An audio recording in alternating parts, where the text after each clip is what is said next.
Looks like we got a new friend!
Oh, hi everyone, and welcome to this week's episode, the grand finale of Completely Legitimate Business. Before we go around, I'll stick a bunch of links in the chat for you guys to peruse. There's all of our social links, all the places you can support us, all of our sponsor information, and all of the places you can get 10 to 50% discount using our special codes.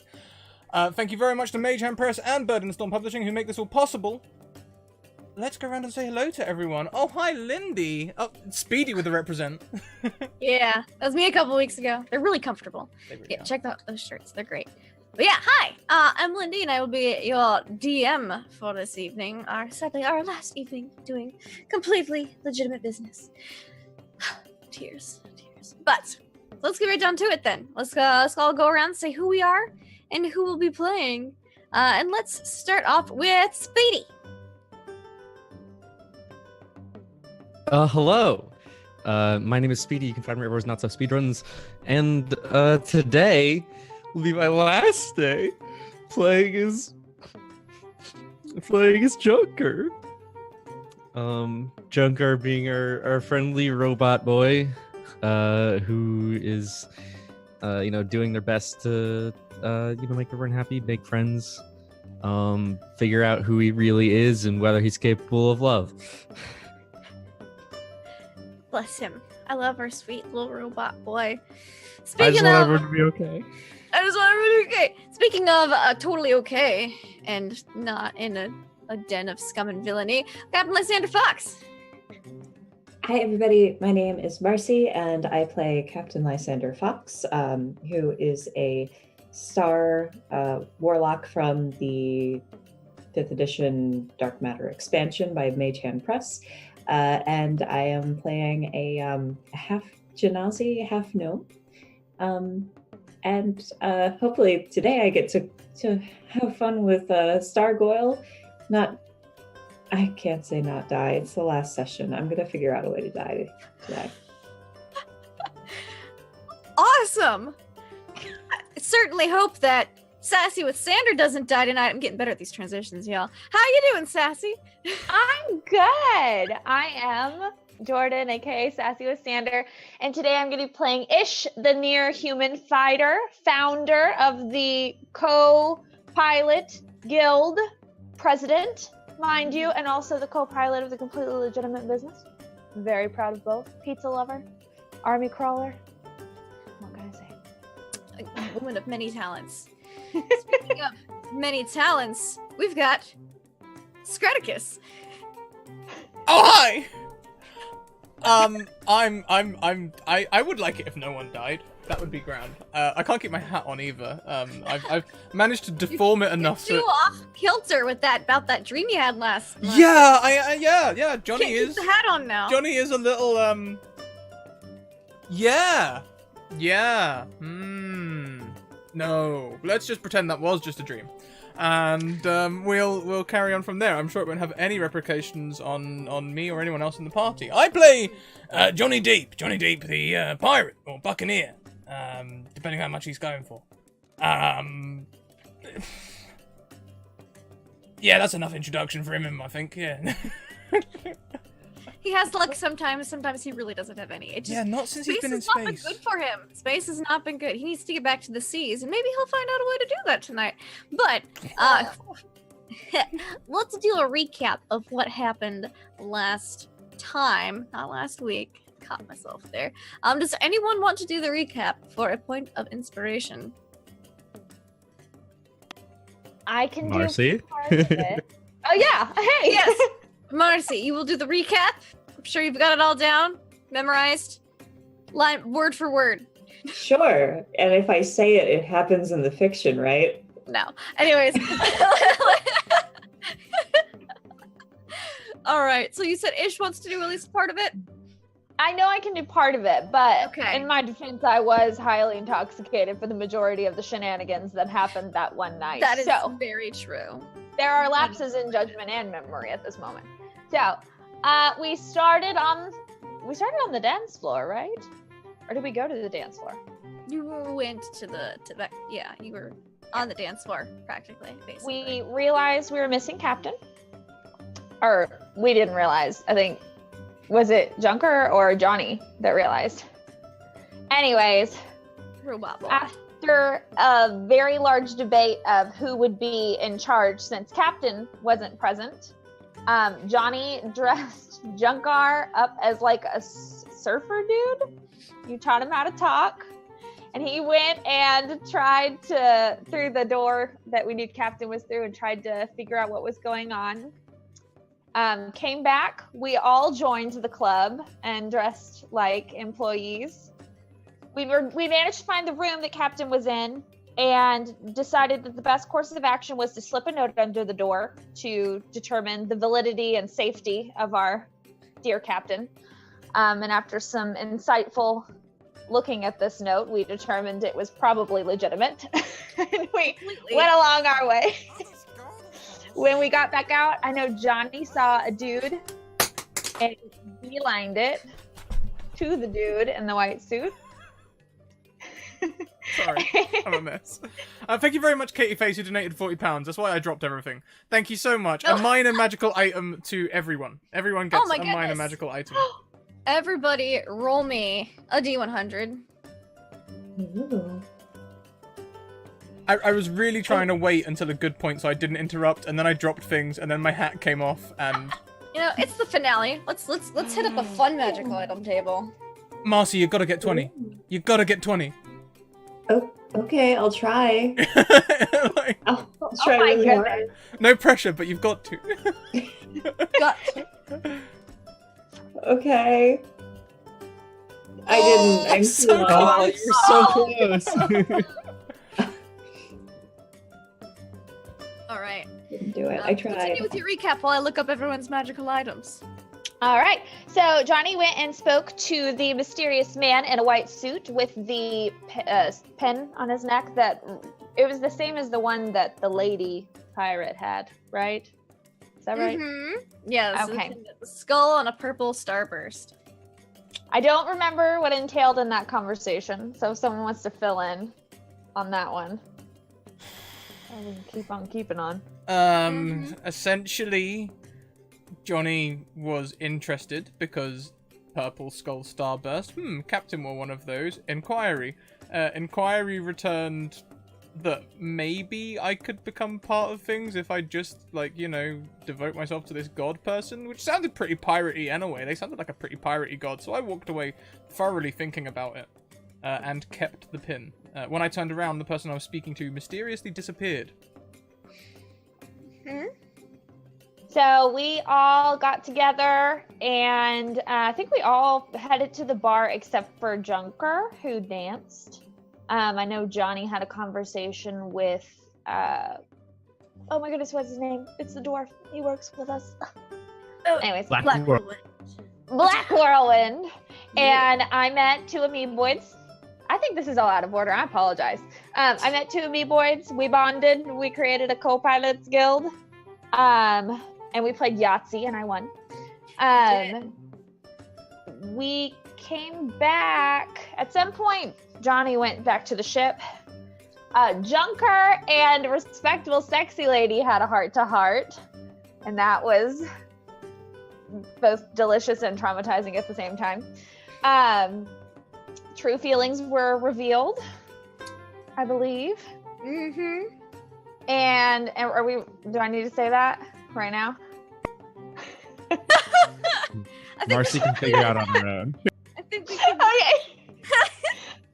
I just remembered the joyride.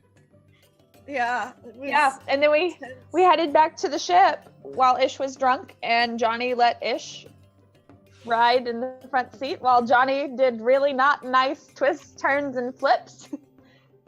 Ish threw up, I think, once. And then we all went to bed. Oh, Johnny had a dream, question mark? Yeah. Wait, question mark? Definite dream. Definite dream. Was dream. He went to sleep with the pin still on him because Johnny doesn't understand clothes. He just collapsed into his waterbed. Yeah. And the pirate queen was there, Scarlet, who shouldn't be in space. She should be back on that planet what we were on. But she was like all talking about this deal that they were making, and Johnny didn't know what they were talking about, so he was being real vague, like, oh, yeah, the deal, well, you know, the price might be high, and I don't know if we're thinking enough, and all this sort of thing. And then eventually it came out that she was talking about a union of their causes rather than fighting through marriage. And I think we ended the game on me staring perplexedly at the camera. Yes. You woke up and we're like, and that's where we ended. Yeah. All right. Yeah. So, because it is the last episode, I figure, you know, let's go with the fun and magic item table in the DMG. Some of y'all rolled some interesting things though, so I'm kind of gonna rearrange them a bit, just because we're thematic per character. So Ish is going to get a belt of Cloud Giant Strength. Ooh. Yeah, it's pretty Ooh. good. It is very good. It is. Let's see, what was the next one? I'm looking through my things.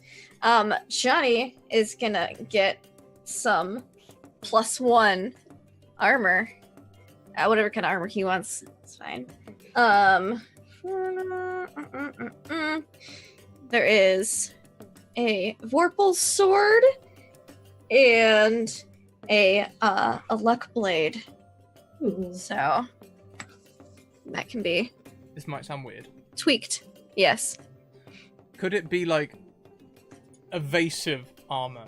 So it doesn't look bulky or anything, it's just extra evasive. Yeah, no. It can be +1 studded leather of glamour, which means you can make it appear however you want with illusion. Could it be shoes? Shoes armor of evasion? Sure. Could they look like this? Sure. Just because I have Yes. them nearby.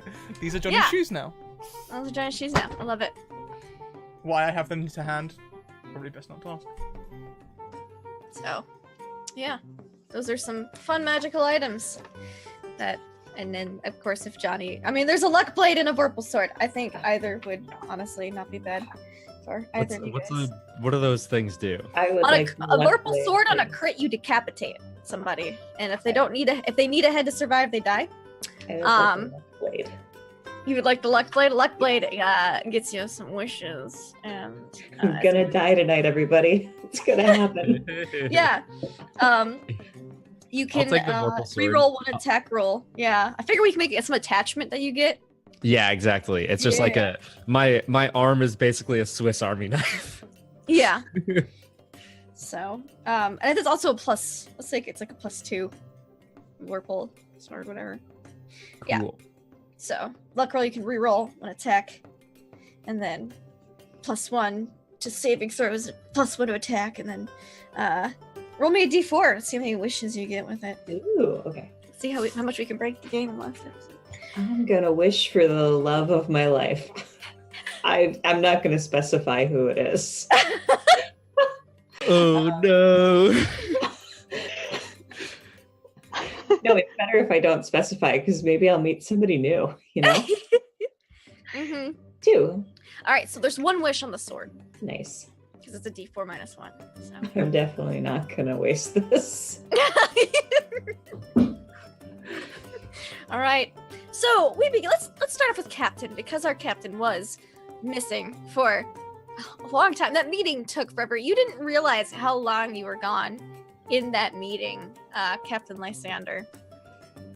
Let's see. Let's go with. There we go. There's some halfling mob music. You met with the godmother, who is the one of the heads of the halfling mafia, and of course all of her, children and cousins and their children. And it was like a 24-person long table and like a big circle because you can't have anybody being anybody higher up than anybody else. They all know their positions, and you finagled a good deal with them. You got them in your pocket. You rolled really well in your negotiations, and they rolled really terrible. So you emerge out of this room with people shaking your hand. Pleasure doing business with you. And call us anytime you need some. Remember, we owe you 1 favor. So, yeah. Oh, and here's the instructions for the shipment. Okay, just put it in your pocket. You leave the room. The anti-magic room, so that no eavesdropping of any type could be committed or anything like that, or a couple people got mad at each other. There was almost a murder 3 times, but they all de-escalated it. They're a very emotional family. You emerge and there's 2 vect, one on either side of the door. One has maintenance checking out, there's a guy with a screwdriver checking out one of the vect.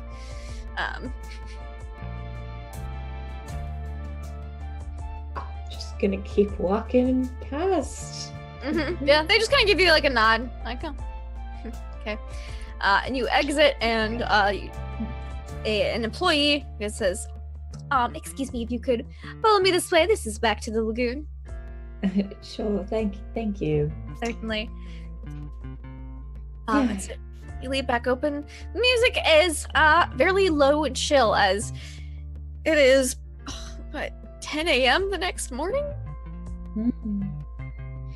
You were gone in there a whole 24 hours. It was maybe more, And I need to be up tomorrow.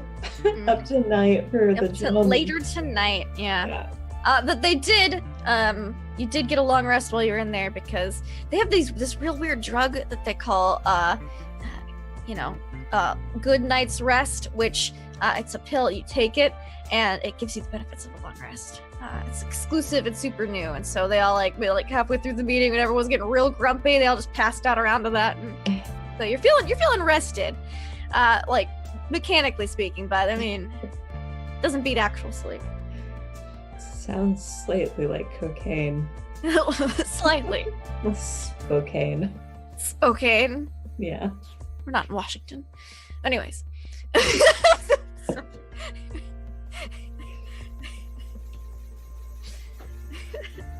There's a couple janitors sweeping up, a couple passed out people on couches. Some of them, you're not sure if they're they just got really drunk and fell asleep, or if they got drugged out and fell asleep. There's variations scattered throughout, but you don't see your crew anywhere.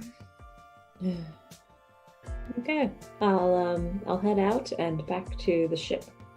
All right. The ship is looking in tip-top shape. It looks like some repairs were recently completed on it. It's got a couple new scratches. Oh! Of course it does. That's right. That happened. How did we forget?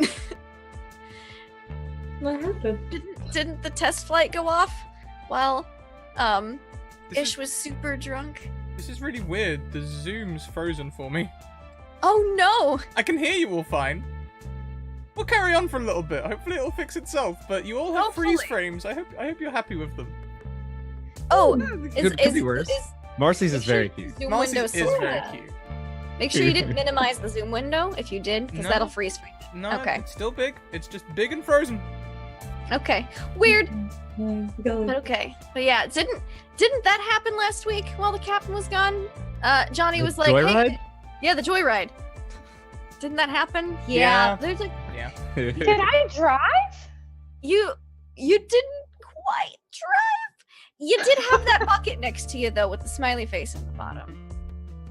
Oh, okay. Yeah, I Yeah. can't believe we forgot about that. That was exciting. I mean, I was drunk. You so- felt a lot better afterwards. So you get onto the ship, and you see, okay, that's where they left you. You see like Ish's door is open, and she's got like a bucket with a smiley face in the bottom of it. It looks like it was recently painted up next to the bed. I think respectable sexy litter tucked her in. And then, yeah, like everyone's asleep for the most part. I mean, Dunkart doesn't sleep, so he's probably working on the engine or something. But... I'm just gonna try and fix the Zoom, but it might break it completely. In which case, Okay. there might be a short pause, but we'll be hopefully it'll be all right. I forgot about the joyride. That was pretty great. That didn't fix it.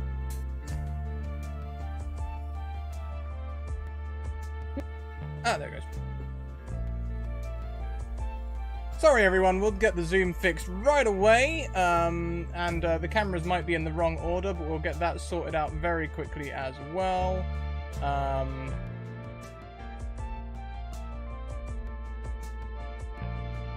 We'll be right back. Very sorry about that, everyone.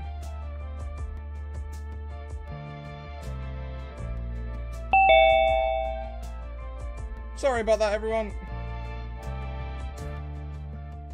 We are still live. Oh, cool. Yeah, sorry about that. I tried doing something, and then it said not responding. And then I clicked something else, and it went woo. So, just like that. Using those almost exact same words. It's okay, I'm Ish. We're cool. You're also Captain Lysander. You're captain and pilot right now, John. Nice. I don't know. You've done it. You're the new captain.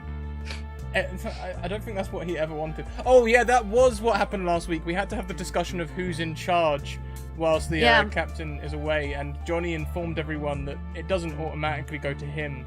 There must be some sort of democracy, so we nominated Sassy as responsible. No, not Sassy. Ish as Junkar. responsible. Is it Ish or Junker? We It was, nominated. I think it was Junkar. Yeah. You're muted, Speedy. Pretty sure we nominated Ish. Oh, that's right. Yeah. Ish said that with her power, she gave it to Johnny. Yeah. Oh yeah, damn. So yeah. Okay, yeah. So the responsibility did come back to me eventually for anything that went wrong. It eventually. You escaped it for a little bit. But yeah. So, we're back. Yay. Yay! I am in charge now. Boom. Wow. Yeah, you carry on. I'm just sorting out the cameras. Everything will be back to normal very shortly. Cool, cool, cool. I am Alright. the dungeon master now. No, I'm not. I like pizza. All right. Yes. So, Captain, that's what you come on to, and there's kind of like the smell of like lemon pine sol wafts or pines sol spemin Spinespall? Spinespall. Yes. Splemon Spinespall. like as if someone had recently cleaned up some messes around the Are they area. using a Swiffer or something? A spiffer, yeah. A spwiffer. Swiffer. Spwiffer. Are pro streamers? Pro. There's also a Spoomba that. A spoomba. Someone put googly eyes on it. No one will admit to it though. Spoogly eyes. Spoogly eyes. All right. So yes, that's what you see when you come on board, Captain. It's fairly quiet on the ship. Surprisingly Okay. quiet. As if everyone's passed out at once. Oh, nice. I'm gonna get myself some Spoffy then. Okay. As everyone else dreams. Johnny. Yeah. Johnny would smell as he'd just woken up. Smell of Spoffy being brewed. Oh, that smells horrible, but the bar's a good idea, so I'll head that way. That's where the Spoffy machine is, after all. And Johnny will head out of their room, and they will, they'll come and join Lysander by the coffee machine. Spoffy machine, sorry. Good morning. Morning, Captain Fox. Good night, was it? Yes, actually, very, very productive. How was your night? Great. Johnny, What? how was your night? It was great. I had a great night. Nothing, Great night? Nothing. Best night? Not best night. No. No? Reasonable night. Average night. You know. Average for you. Very boring. Very boring night. Okay. I'll just pour myself the coffee.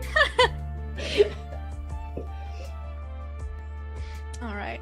This is Johnny, nervously. Instead of going for rum, Johnny goes for a light beer. He must be nervous. They must be. They must be nervous. Yeah, they must be.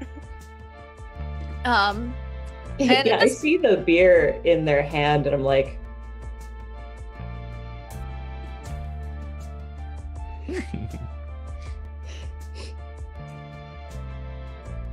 sorry, I didn't mean to interrupt you. No, it's good. I just like the look of terror. I'm just kind of like, I didn't do anything. Yeah, and at this point, Junkar, down in the engine room, you start to hear a ruckus above a deck where people must be awake finally. Sleeping takes so much time out of your day. It's just, you know. I will walk up and join them. And as soon as I walk in and see the captain there, I'll say, "Oh, Captain, thank goodness you are back. Johnny was in charge while you were gone, and he made some questionable decisions regarding the safety of our aircraft."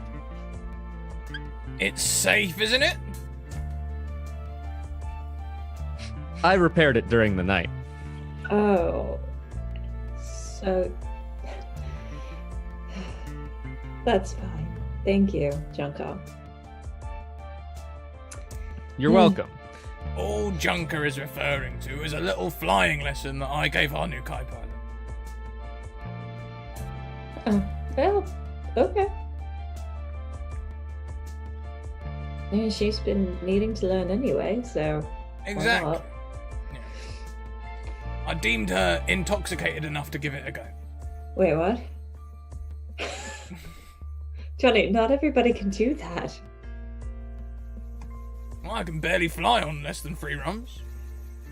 Yeah, most people are the opposite way around. Ooh. I do not think that Ish was necessarily of right enough mind to even observe what was going on outside the window. I noticed. I think the bucket. spinning was likely too much for them. Oh, that explains the bucket. Oh no. I left her in the cockpit. I'm sure she's fine.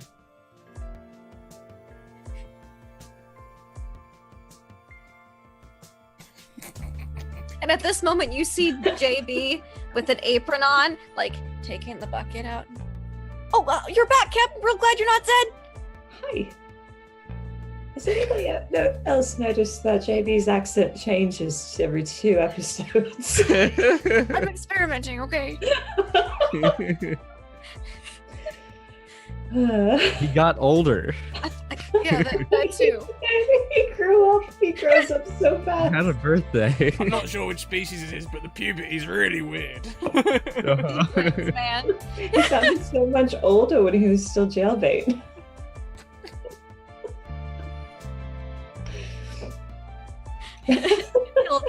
So you're guessing he's been the one who's cleaning, and Ish, you wake up and give me a con save. Let's just see if and how hungover Ish is gonna feel.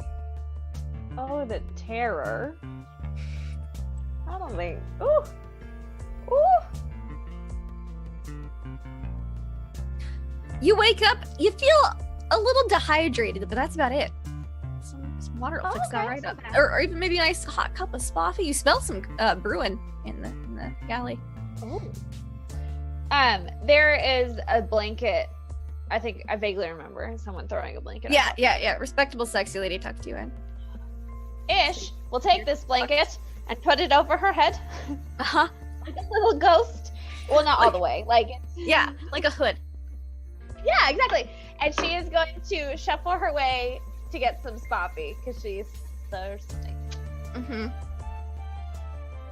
Everybody's She's being thirsty. surprisingly quiet for Mm. Ish. You see the captain's back. Captain! Hi. And Ish will run to Captain, arms wide.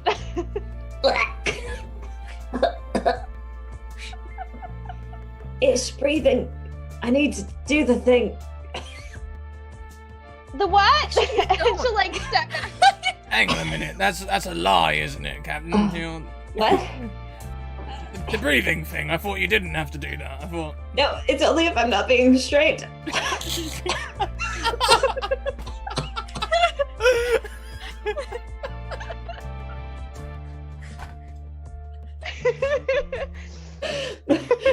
Fair point. You can kill an air genasi by hugging it.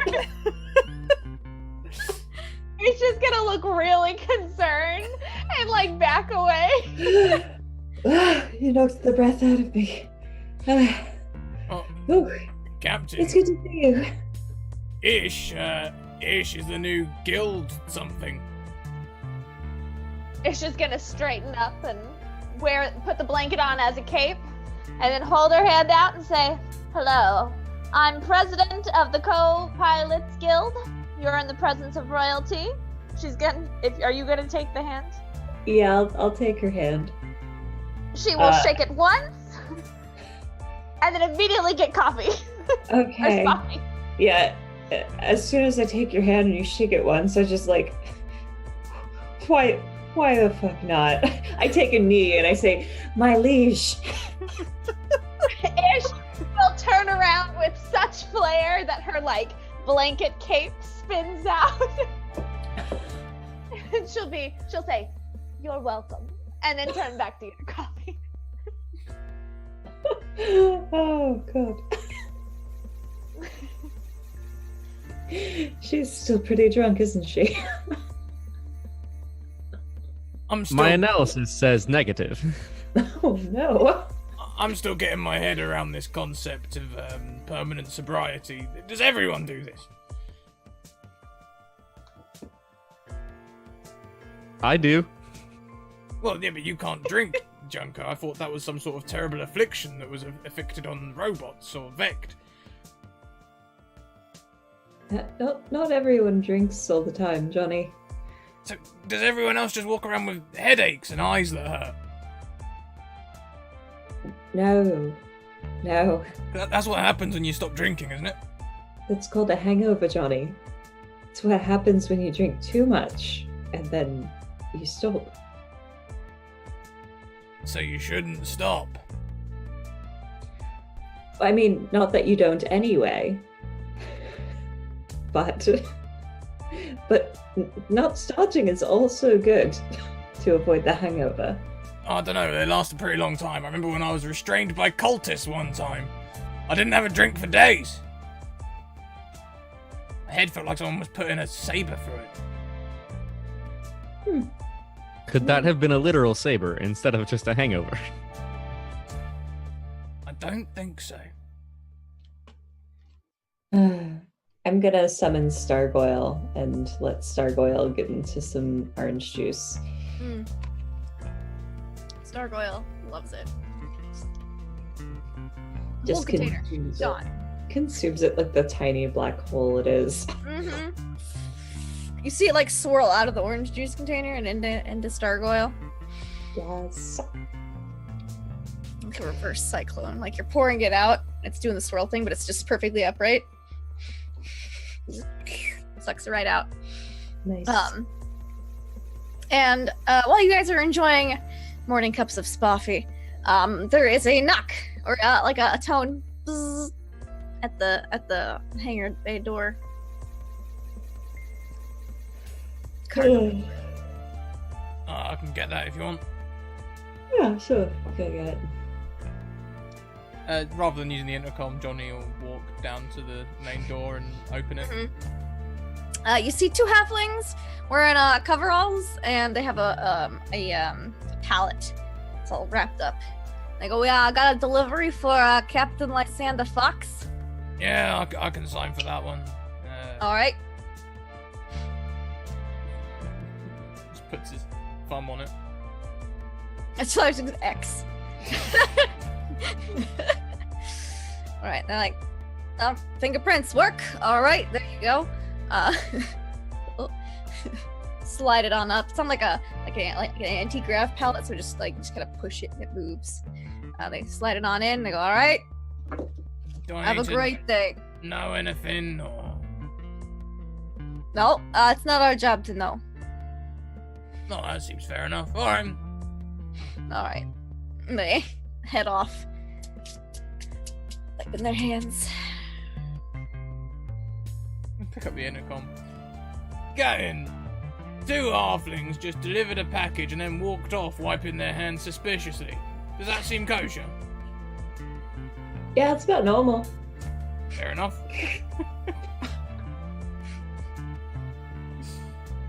Right. I'll leave it where it is and go back to the beer. Go back to the beer. Oh no, that sounds so sad. I don't know. It's so strange to see Johnny not drinking up. But yeah. So you guys are chilling. Is there anything you guys wanted to do before getting ready for the meeting with the gentleman tonight? Yes, Ish. Pizza. Pizza. Yes. I need breakfast pizza. JB cooks you up a breakfast pizza. Ish will just, I assume she's just gonna sit on the floor wherever she is and just start chowing down. Mm-hmm. Just pizzas. Yeah. And then there's he makes hot pockets for everybody else. Where's a respectable, sexy lady right now? You haven't seen her this morning, or Black Whirlwind. Granted, Black Whirlwind may have suffered a concussion, as he was not alerted to the joyride that was about to take place, and therefore was not strapped in when the ship started doing Ariel's tricks in space. Yeah, No. and they forgot to turn on the fake gravity. They did. So there's multiple things that happened there. So you haven't seen either of them.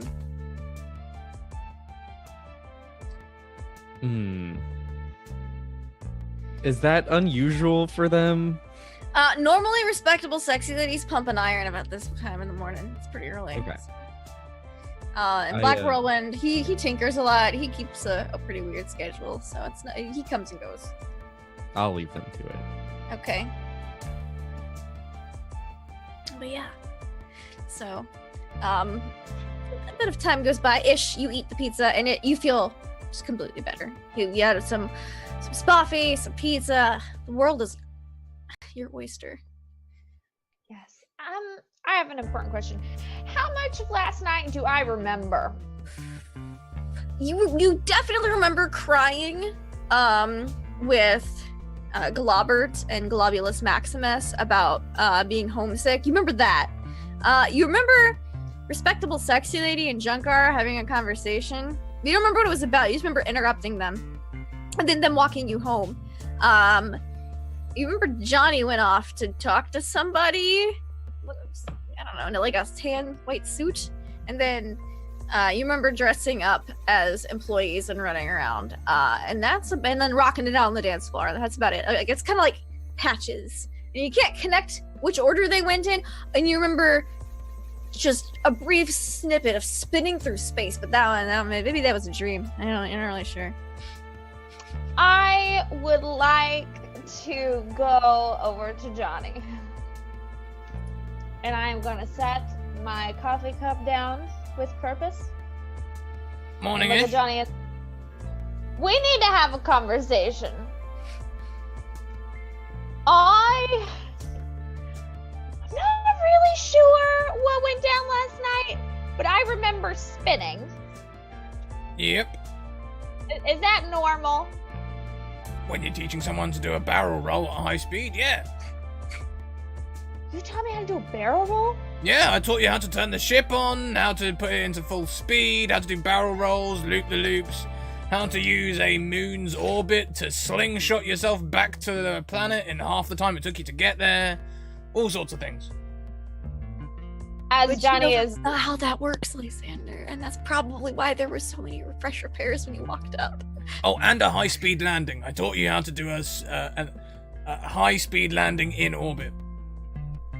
She's just looking more and more downcast because she doesn't remember any of this. And she's gonna look at Johnny with like big eyes and she's like, "Can you teach me again? I don't remember any of it."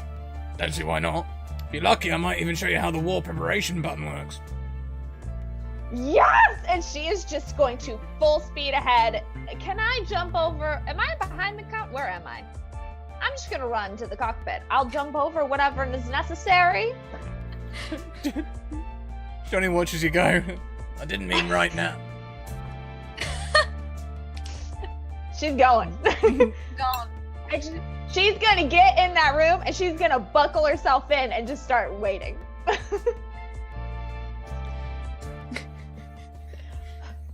Orders, Captain.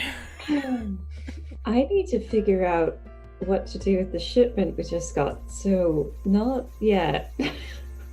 Also, maybe tomorrow? Not today.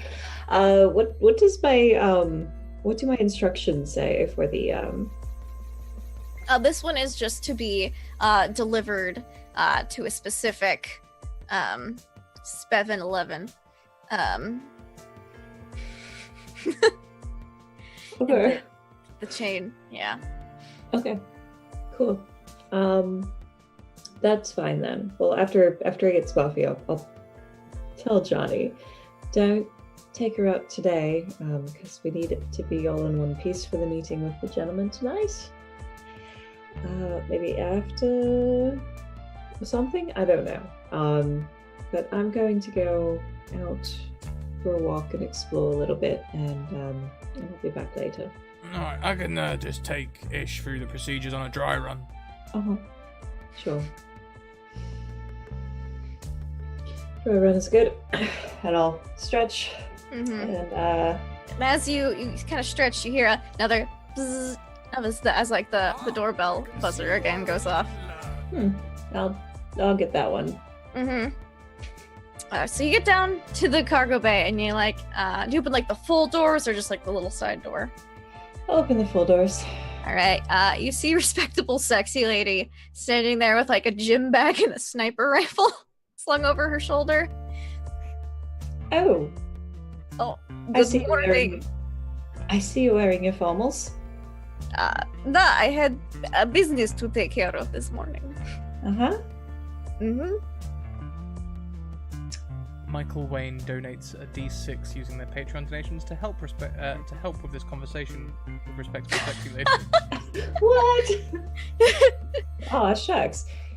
All right. Well, I don't ask questions, so it's good to see somebody who hunts for sport. Sure. Yes. Mm-hmm. That is definitely what happened this morning. Mm-hmm. Yeah, I can see that.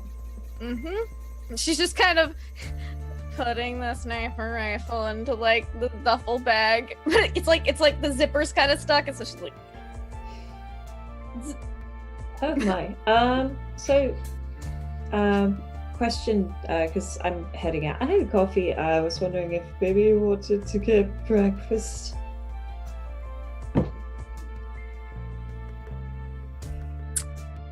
Would you like to get breakfast with me?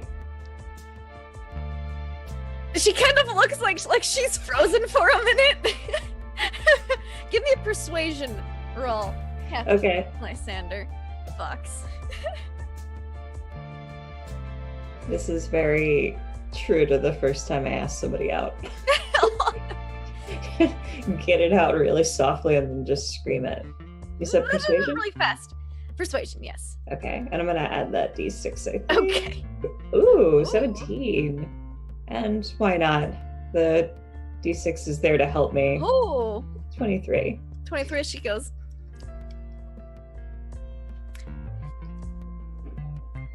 Let me put things inside first, and she refers to the duffel. And respectable sexy lady of power walks to her room.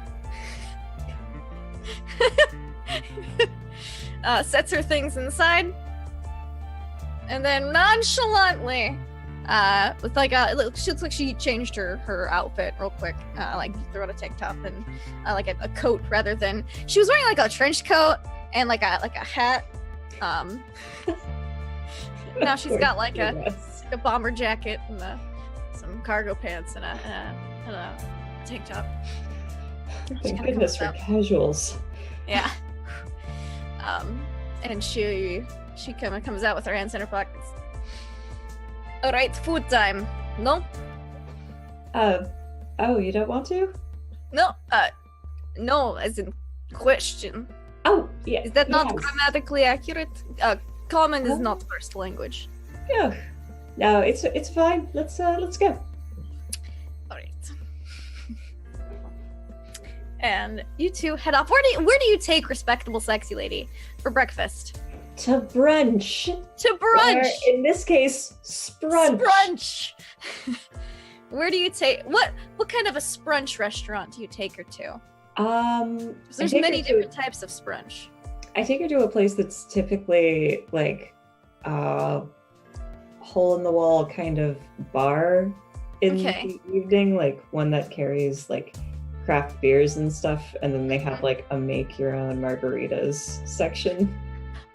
Okay. Not margaritas, Bloody Marys. Oh, Bloody Marys, nice. Cool. All right, so you take her off to sprunch. Whenever the cargo bay door opens, little camera pops on if you tap into the intercom. So anyone who's watching that can see respectable sexy lady walk in and then walk back out with Captain Lysander. Just if anybody's watching it. But you guys hear the captain leave. And what do the three of you do this afternoon? Johnny will go and join Ish. Mm-hmm. Well, Ish, look, we can't take her up. But I can show. Why not? Captain said no, essentially. Oh, it's because I haven't had any margaritas today. But margaritas I can go get one right now. always help. I would go for about 3 before we get started, and then I'll show you all the procedures again. We'll just do it on a dry run. We won't take it up, but I'll show you which buttons to press. You go and get some booze in you, and I'll wait for you here. Do I still have the bucket? JB took it to clean it, but it is clean now, and he will hand it back to you if you request it. Ish will request the bucket back. Sure. Here you go. Ish would like to fill the bucket up with margarita. Excellent. Is there Margarita a strong- bucket. I've seen those. Yeah. It's clean. It is. It's sanitized. He sanitized the scrap out of it. Still, Johnny's looking at you like... Because Zach with a bucket and a straw sits down.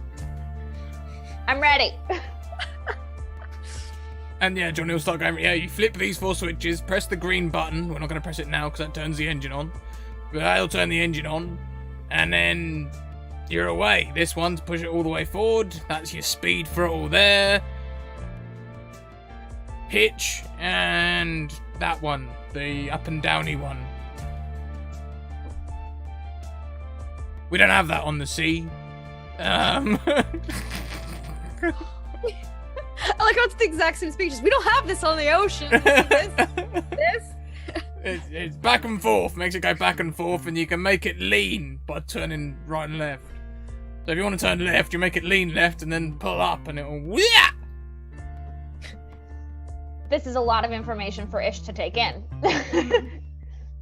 Ish will look at Johnny and say, so I twist this and flip this and push this, but not right now. No twisting. You flip these 4 and then press the green one. The ones right in the middle, the ones that say engine prep and it's real handy. Wow. Most of them are labeled. That's how I figured this out myself. I mean, It's like little label maker had been over all the buttons. But you know what? The most interesting is that wasn't there when you first got onto this ship. But like a few days in, they just kind of appeared. Maybe Cecilia. Cecilia. Yeah. Who knows? yeah. Sworn in. Like it says, engine prep 1, 2, 3, 4. You flip them, then you press the one that says engine start above it.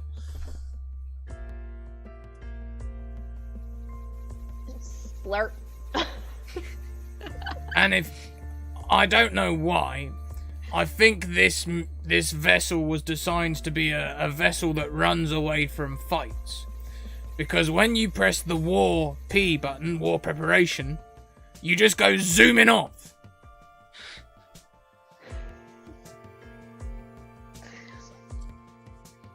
She's just staring at you, slurping the margarita.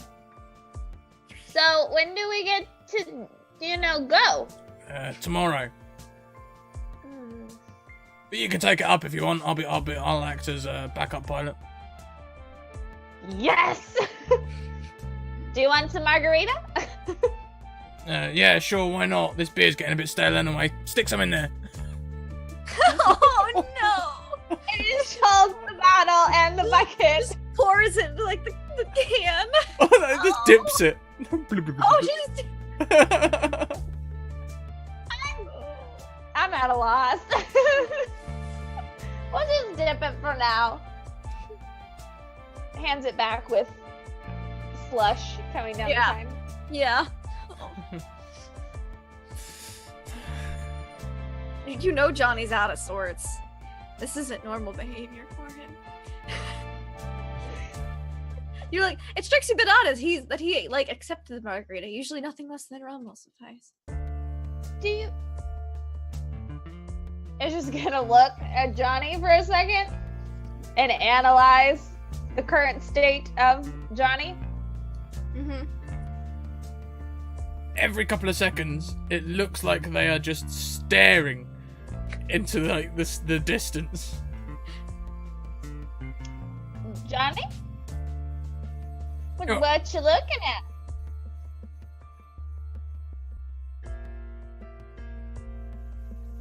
The big black thing. The what? The big black void-filled thing. Space. Ish would like to unbuckle, stand up, and get where her face is right by Johnny's face, looking in the similar direction. I don't... Doesn't look black from the planet from the surface. No. You can't see it because of the sky gets in the way. Someone must have painted it at some point. But once you break through the painting, you get to the big space. Mm-hmm. Yes. Why? Wanderlust. Wanderlust. Ish at this point is gonna stand up and awkwardly, slowly back out of the room as Johnny stares at the Wanderlust, whatever that is. Well, I'm just gonna, go drink this margarita. You have fun with Wanderlust. Why did you leave home, Ish?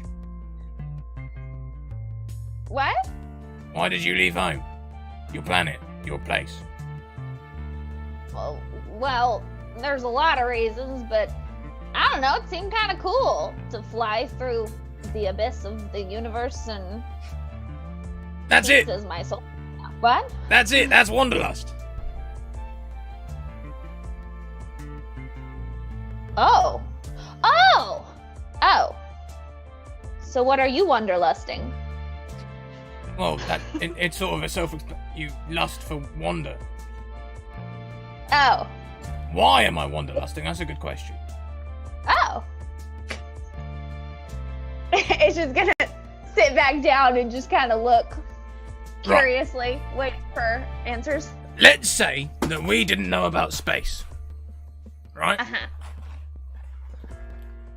And all you knew was a thing that's a bit like space, but you only go along it on the top, and it's big and blue and wet rather than big black and void filled. Like the sea, right? And there was a king or queen that ruled the whole thing. And you decided that you wanted to be that. When they found out, rather than getting angry and firing guns at you like you might expect, like any decent person would do, any person could be lucky enough to dodge a bullet. Or if instead, they offered to marry you. Ish immediately, face is just gonna drop. Hypothetically, of course. Hypothetically speaking. Well... Friend of a friend.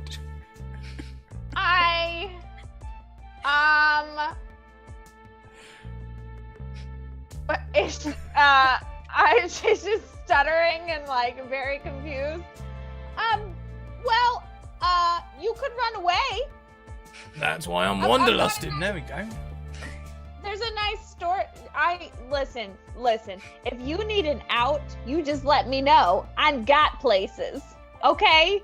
And it's just very concerned right now. That was actually a little bit scary, to be honest, Ish. That was,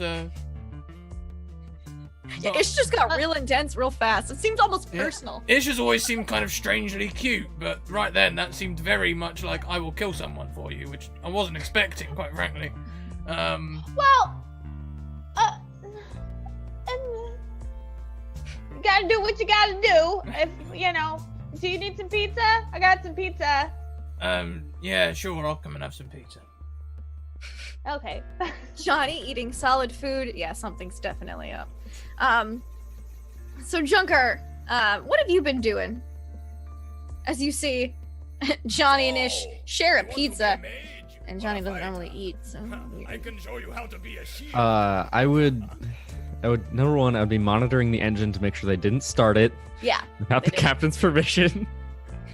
You're also informed, via, like, Spemail that, Cecilia's disconnected the engine start buttons. Even if they did push it, it wouldn't do anything.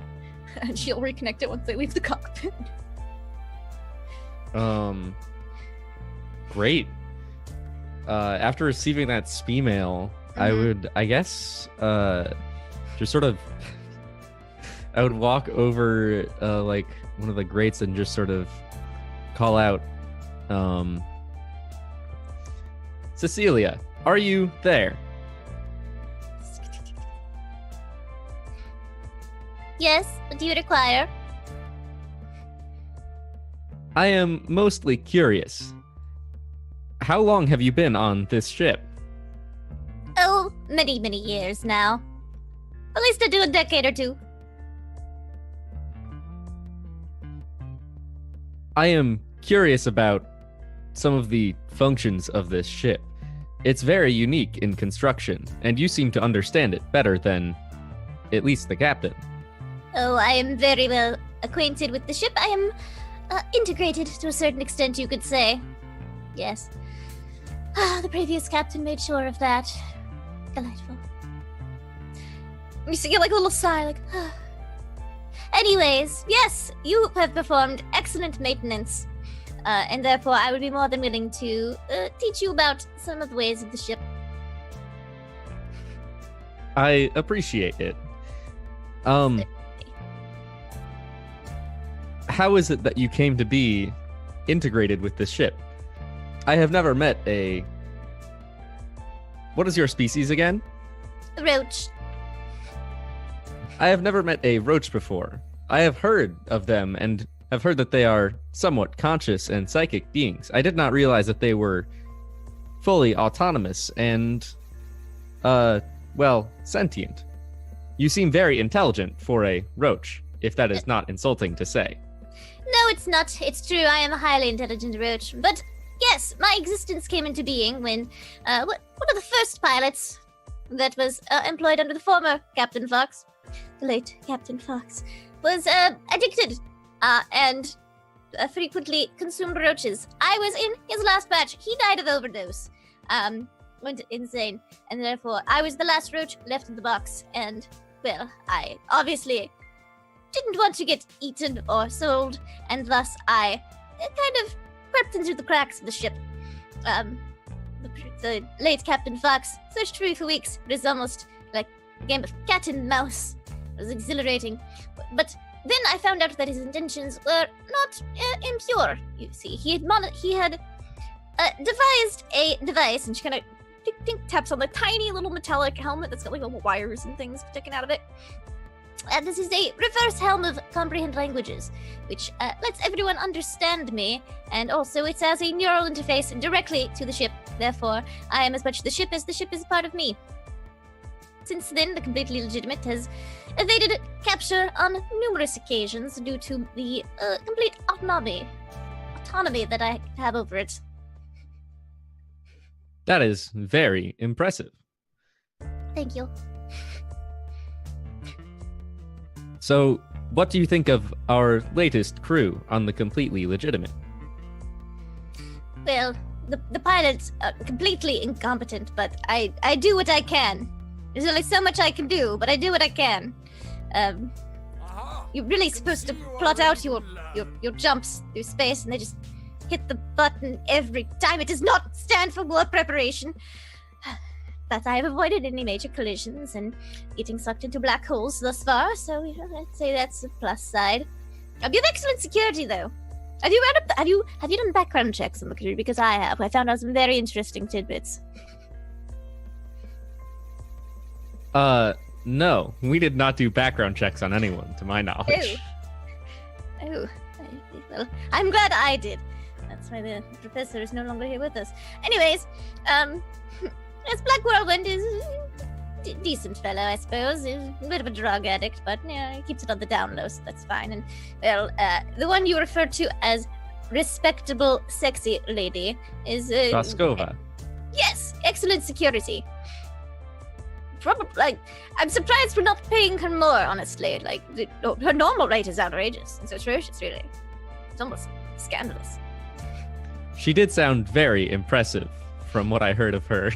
Oh, she's got quite the record. Can't even be seen on certain planets. Just. May I rewind for a moment? What happened to the Minotaur companion of ours? Oh. Well, you see, he's in a league of eco-terrorists, and therefore, I had him removed. As the leader was on one of the ports we got to, and thus I made sure he got off at that port as well.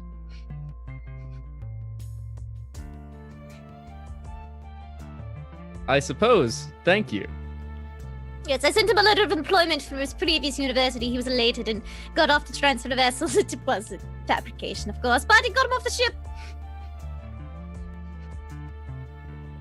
Is there a reason you neglected to inform the captain? Oh, it didn't seem like anything worth bothering her with. She didn't seem very troubled by it. Yes, but she is in charge, and she is supposed to be aware of all things that happen on this ship. Even when someone like Johnny takes control of the ship while she is away on business. You see like the little wings go like kind of shudder. Like the roach can shudder. It shuddered. Well, I did send an email, but I forwarded it to the wrong address.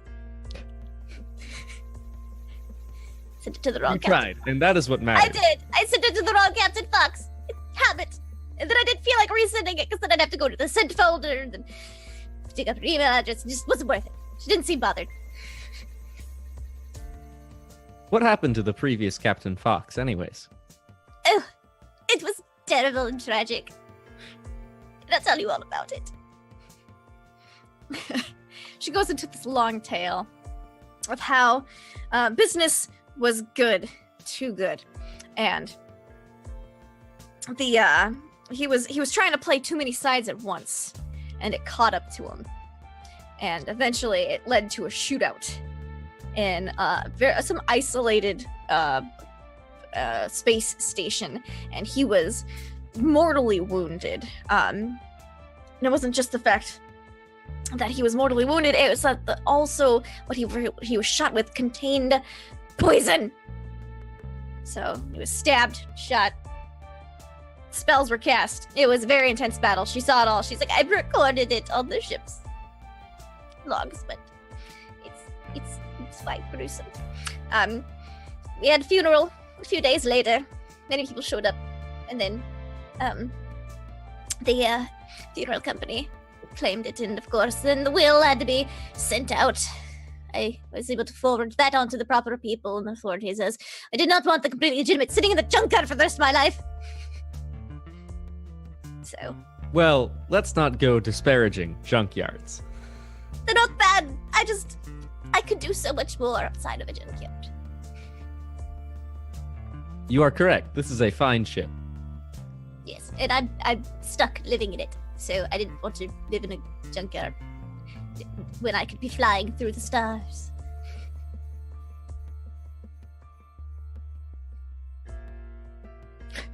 I don't know what Marcy's face is, but it's interesting.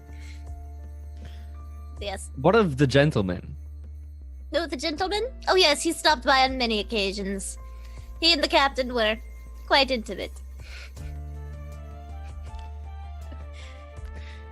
It seems clear that you were in some cases, observing their intercourse.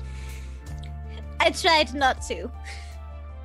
But sometimes You when did flipping not the try very monitor- hard. It wasn't the sight as much as the sounds. They forgot to turn the intercom off, and well, that's just not integrated into that system. Understood. Anyways, I've got some numbers to crunch if we're going to deliver this shipment to 7-Eleven. Understood. Make sure you... I don't know. I just keep know the ship Johnny's safe. gonna hit the button without plotting the course, and I'm gonna plot it for him. That explains a lot of how we've gotten around so far. It really does. Alright. Thank Thank you. you for performing maintenance on the ship. Yes, goodbye. Here's off. All right. And so, Lysander, you are at a brunch spot. What did Captain Lysander order for her brunch? What did you say this morning? Spegs Benedict. Spegs Benedict. Perfect. Excellent. Respectable, sexy lady. Orders like 3 entrees, and they're like all super protein heavy. Like all like She's a grown girl. she's, Fine. she's lifting. She got to build. But yeah, and she's just eating. Just eating is very, very business like activity. I don't think you've ever seen her like not just like almost military style. Like you be like that person who's been in the military for like 20 years and they get out and they just still eat like super fast. That's how she eats. She's like my dad. And the brunch, there's like a oh, hold on, I got this. There's like a light, a chill ambiance that's being like a they've got like some chimes going on. It's real space age. It's brunch place. Nice.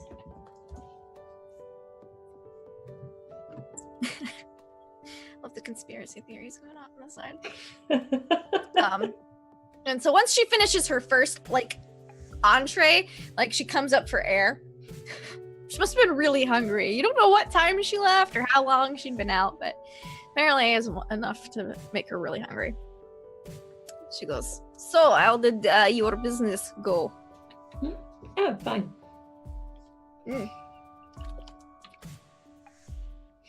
They were very suspicious of your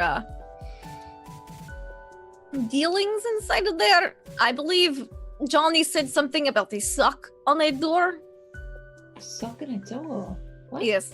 I do not know what he was referring to, but No, not with not with men.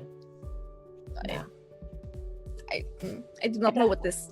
And a whole family, there's 25 of them and they're all related. That's so... It did not seem strange to Johnny. I did not want to ask questions. Ugh, gross. He didn't seem to be weirded out by it, which weirded me out a little bit. But... Well, no worries. I don't know if this life is for me anyway. I might find something different after this. You do not like completely legitimate business? I much prefer completely legitimate business, if we're being honest. No. I would not have guessed from jobs we have done so far. Yeah, right? I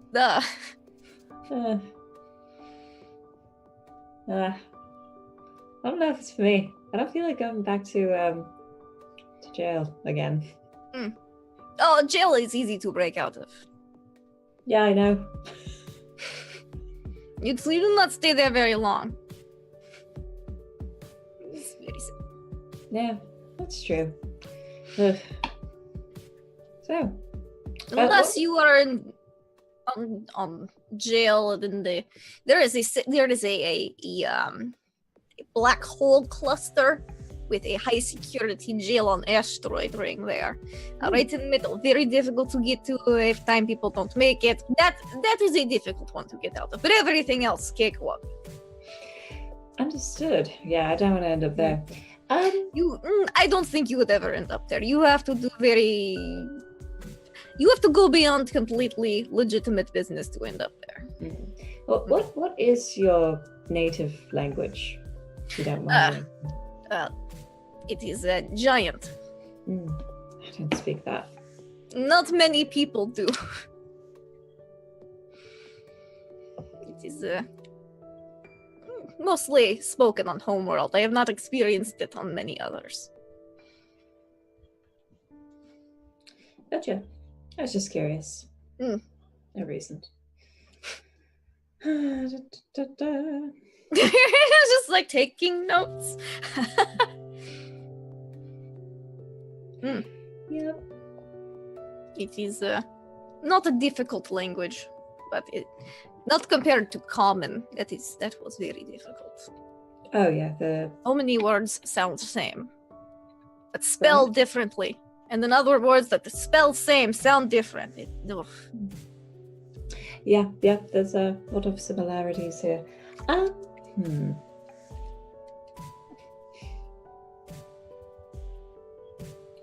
So how many trips do you pick up, essentially?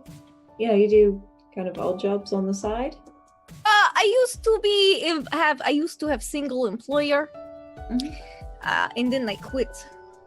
I was very tired of that line of work, and so wanted something quieter. I said, space mining. That could be just good, hard work, but not less dangerous than what I used to. So I saw, space mining, and then I joined on, and then we do little space mining, and then there were space termites, and then, but this is nice. It's definitely pleasant change of pace. Interesting. So you're looking for something a little bit more legitimate as well? I mean, not completely legitimate, but completely legitimate. You're looking for something completely legitimate. It's difficult to break out of very definitely unlegitimate business. It is. I agree.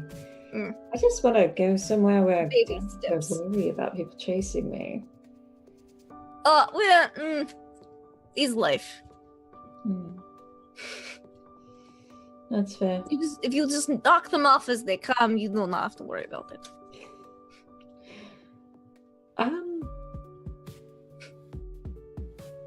If you eventually you get them all and they do not talk to each other, no one ever more. But that very rarely happens. Hmm.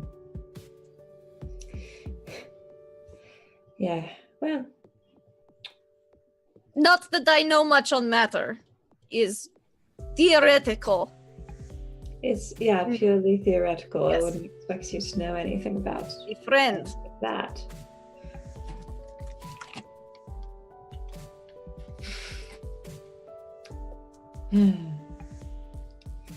Business is weird. Can finish my. Oh, the brunch is good. It is better than I expected. I did not know what spavocado was, but it's apparently very protein dense.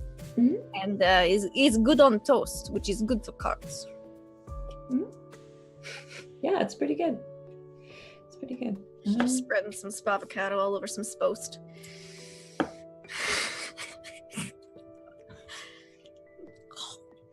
This is why millennials will never be able to afford spomes. Oh no!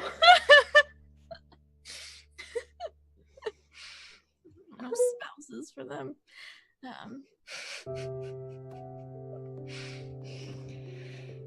Well, yeah, it is good. It's a lot better than I expected. You seem more relaxed than you have on large bulk of journey. I'm very tired from partying with halflings all night.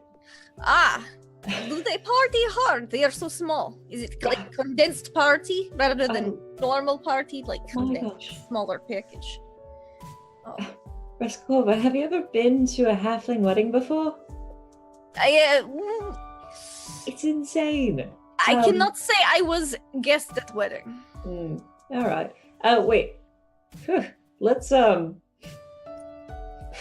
gonna pull up some comms and see if there's any weddings we can crash. Okay. Give me a spoogle check. Okay, what's the spoogle check gonna be? Technology? That's a check, right? Cool. Or investigation. I'll allow that too. Nice. Gonna crash some parties. The question is, you have all afternoon. It's only about 11 a.m. Do you invite the others to crash? Oh yeah, definitely. wedding This is with gonna you? be great. Why not? Okay. Why not? All right. All right. So what could I roll again? Just roll me investigation. Investigation. Okay. I don't know. I got nothing. She goes, maybe we should ask Junkar. They are very good at spoogle. Oh yeah, they are. All right, let's go. All right. So the captain and Raskova come back to the ship, and Johnny is eating food. That's the first thing you notice. It's the first time you've ever seen it. He's eating pizza with Ish, and then Junkar is doing some calibrations on the ship. Why'd you have to chew it so much? It's an art, Johnny. She takes another bite. Johnny, are you eating pizza? I guess I am. Huh. You want some, Captain? No, I'm full. Thank you.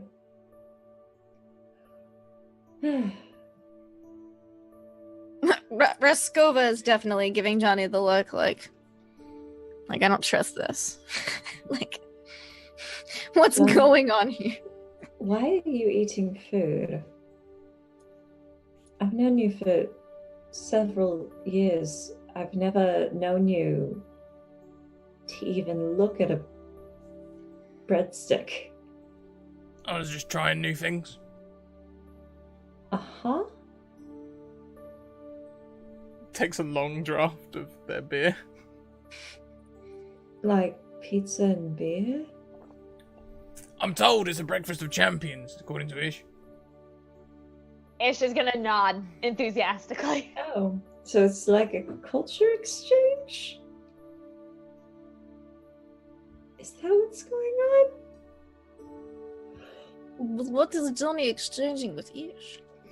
I don't know. It seems strange. Ship sailing, of course. Piloting. That thing. But you were pilot. She just keeps like the she doesn't know what to trust, and she's just I'm going to lift weights, and she.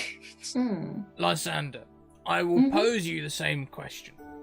Mm-hmm. I've got a friend that used to live on the sea and wanted to be the pirate king, and the pirate queen offered to take them into a relationship of marriage.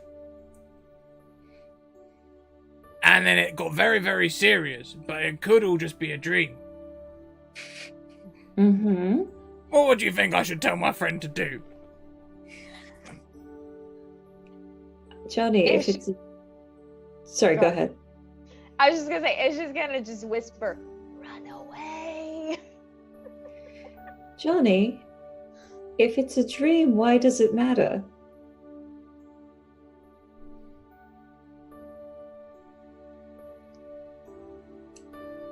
Don't know. What does your friend eat?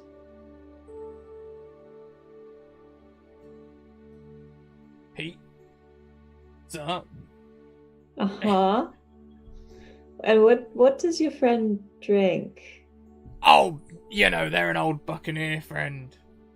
Rum. Got it. Pizza and rum, huh? May I just say, when Johnny says pizza, Ish is gonna get real concerned real fast. And then he says like rum, and you go, yeah, deep sigh.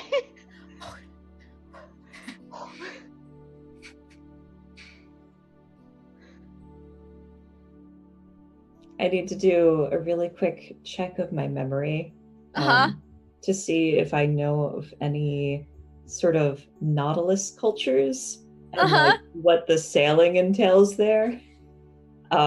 Like all of the times that Johnny said batten down the hatches are suddenly like striking like lightning in my brain, and I'm like,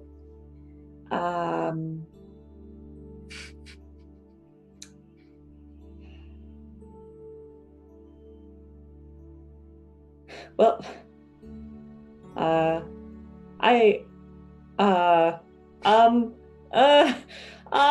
Johnny? Yes? Your pizza's gonna get cold, and I'm just gonna grab a slice of pizza and just, like, shove it into their mouth. Ish is immediately gonna say, "Wait, not that much! You wait!" And then I'm just gonna shuffle out of the room. After a moment to remove the pizza. and I think Junker just witnessed the whole thing. Junker just like. Johnny will remove the pizza for a moment. Do you think that was like their advice, or? Ace is just staring devastated at the giant piece of pizza that was just shoved in Johnny's mouth and then taken out, and it's just wasted now. It's just wasted. It's all wet. Yeah. Johnny is also looking at the pizza and being like, do you know what? Lovely idea-ish, but not for me, I don't think. She's just gonna throw up her hands and just walk away. Nice.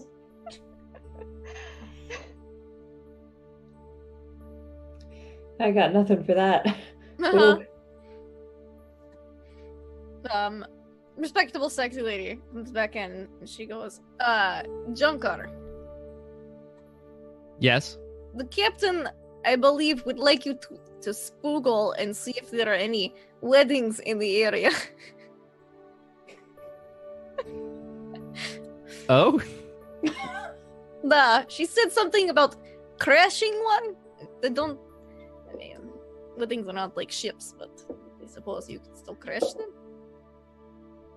Why would we want to destroy a perfectly good display of love? I do not. This is what Captain says. I just following Captain's orders.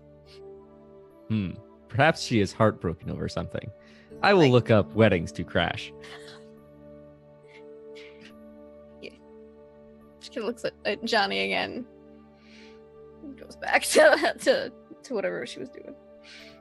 All right, you want me to do like a data check or something? Do me a data check. 19. Find 19 search results in your area. Or 9. Let's say 9. 9 search results in your area. Weird how they just post that on Spoogle. It's more it's more like you like the event booking places to say like wedding at this time to this time unavailable. So it's like, oh, there's a wedding here and here and here and here. Mm-hmm. And they've got their Spinstagram splitting hashtags. Spinstagram. I'll find some splitting hashtag that that implies or I find one that leads to a halfling wedding. Okay. Well, there you find a few that are strike your notice. One is the boring bland wedding, as Samantha Boring is marrying Jimothy Bland, and that one's kind of funny. It's the hashtag seems like a rather boring exciting wedding. Yeah. If you look specifically for halfling weddings, there is a halfling wedding in town. Apparently, a whole event hall has been booked out for it. And the bride and groom's names?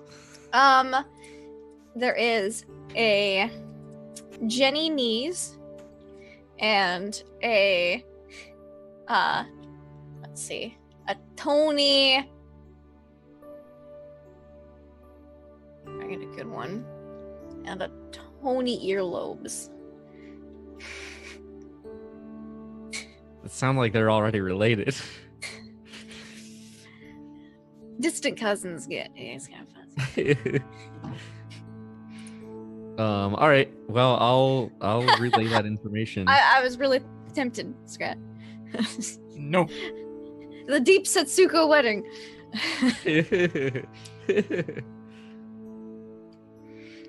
That sounds wrong. Setsuko. Well, it seems there is a wedding for a Jenny Knees and Tony Earlobes. They may be related to some of the halfling mafia families who we have already met, which could pose useful, although it would be probably quite dangerous to crash those weddings. I will let Captain know those. We have a boring bland wedding or Knees Earlobe wedding. Okay. She. Intercom. Captain. We have found weddings. One is boring bland, the other is Knees Earlobes.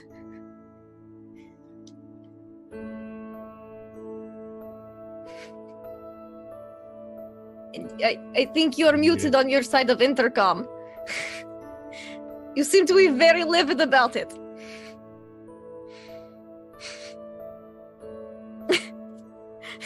Push down on the intercom button. We cannot hear you, Captain. Captain, my Captain. Captain, you need to unmute yourself if we are to hear you over intercom. It.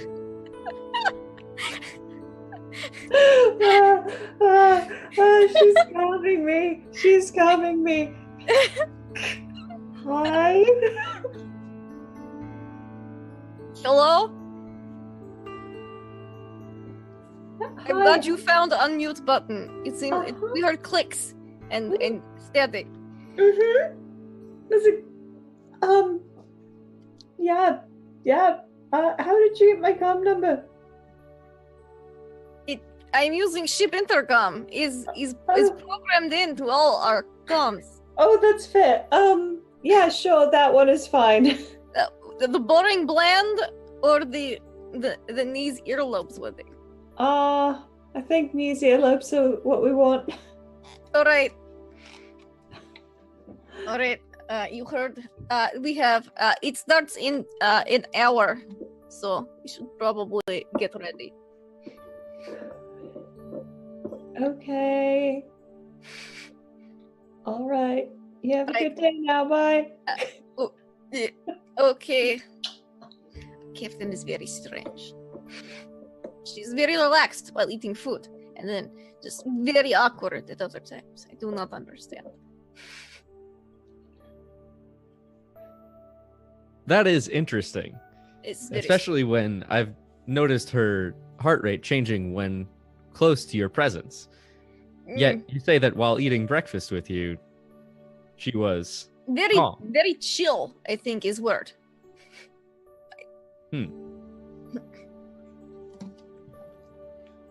I do not understand. I do not understand. But we are crashing a wedding, so I will bring what equipments do you need to crash wedding? I interrupted the wedding once, and it involved lots of equipment. Well, I have several large hammers and wrenchinators. Those are quite good for crashing and smashing things. True. I'll bring duffel bag. She gets a big duffel bag. So I'm ready. And at this point, Black Whirlwind stumbles into the kitchen, pours himself half a cup of spaffy and half whiskey, and just downs it.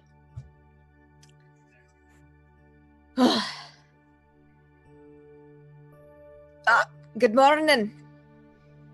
Afternoon. It was a bumpy ride last night. I think I knocked myself out a little bit, but I'm fine. I'm fine now. It's minor concussion. I'm not Russian. How did that transition happen? Good lord. Anyways, I don't know how it happened, but it did. I'm going to go back to sleep now because apparently I can't dwarf today. Goes back to his bunk. You're right. Like, I left you spoogling yesterday, and I thought you were having a bit of fun. Well, then I think there was some type of, I don't know, carousing, some joyriding, and the artificial gravity wasn't fully turned on. I took a lot of bumps on the head, and then I took a lot of painkillers to not feel the bumps on the head. I just woke up. So I think I'm going to go back to sleep now. I can't.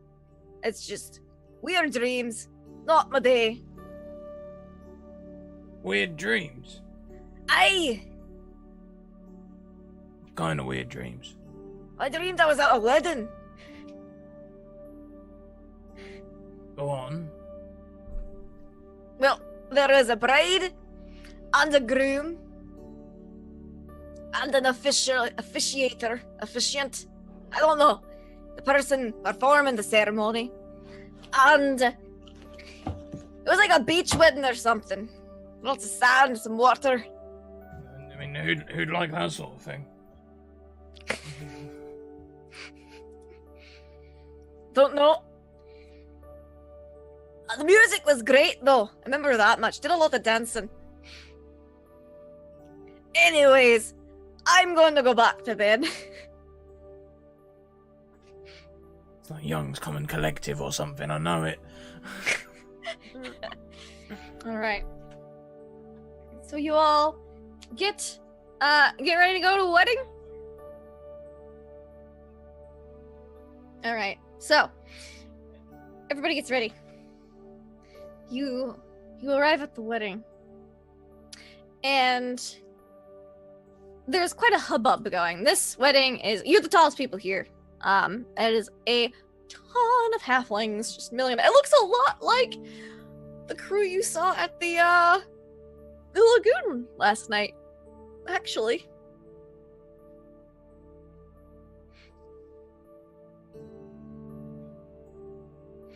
Well, Alright, have you all got your gifts?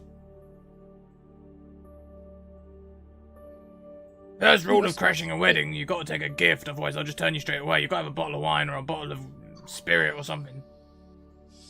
Roscoe unzips her duffel. How is that useful for crashing? You get shot less.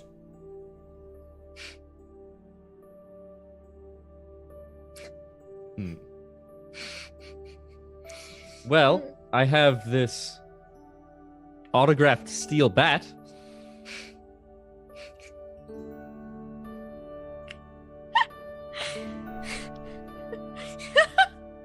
Junker, why do you have an autographed steel bat? I don't know. I found it in a scrapyard at some point, and I thought it was kind of interesting. I'm not sure that's gonna cut it. It's not quite giving the right message. I don't know about that, actually. The Nias family is quite renowned for busting kneecaps. So... Probably I also have a small novella about a war between planets. I think we're probably closer with a bat. Understood. Or I could make something very quickly. What could I make? Hang on a minute. Junker, do you know how to distill rum? I've never tried. Most of my work is with metal rather than liquids. Other than, I suppose, oils and Grease. gasolines. Well, hypothetically. Hypothetically, I could spoogle the instructions to do so. I've been a fool. All this time, we could have been getting free rum right here on the ship. We've been buying it.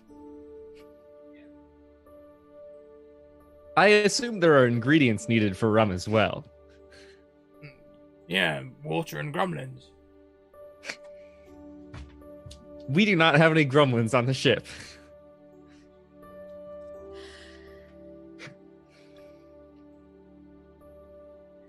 Good point.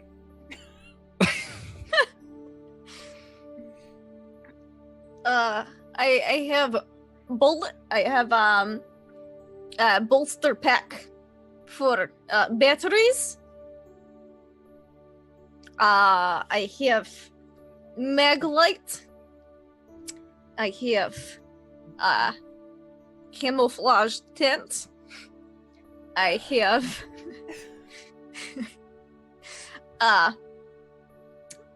solar powered stove.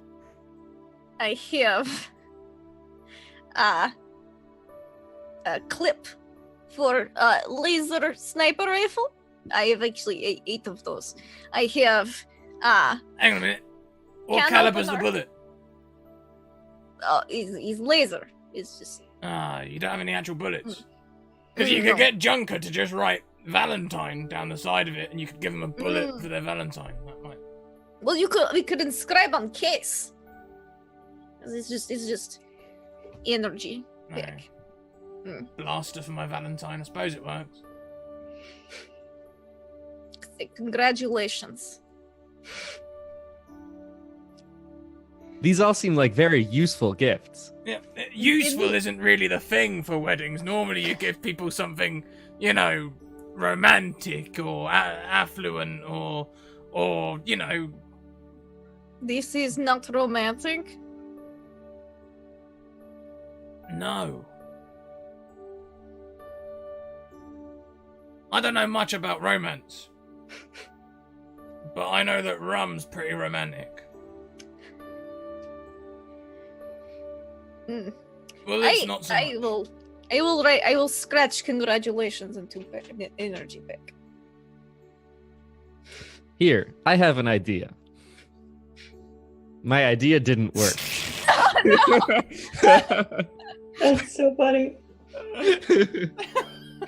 You see Junker, like, go off to the side and collect a bunch of scrap metal and just start like hammering it together. And what forms from it is basically like you see like two just hunks of metal next to each other and like with wires tying them around each other, and it looks kind of like two halflings being strangled together with wires, and they look like they're in pain. It could make nice lawn ornament. I would put it in my lawn. Oh no. I mean, If sure. I had lawn. Why not? Good effort, Junker. I'm sure that'll go down lovely.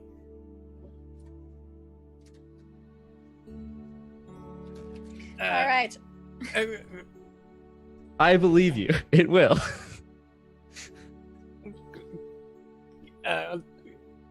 Let's find the captain and see what the captain thinks. Yeah. You see this gift, that wedding gift that Jungar has made. Oh God, why are they? Oh God, it's like they're choking on the same piece of lasagna. What's going on?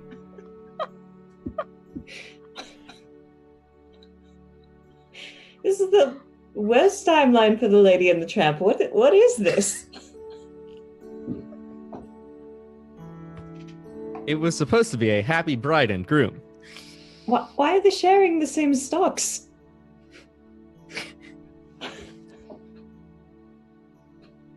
I guess that's fair. That's fair. It's just sharing the same stocks, same stockade. It's beautiful. Let's put it away. I'm just gonna roll it into storage. We'll put it right back here, so that if we ever ruin our relationship with the halflings, we'll just drop it off.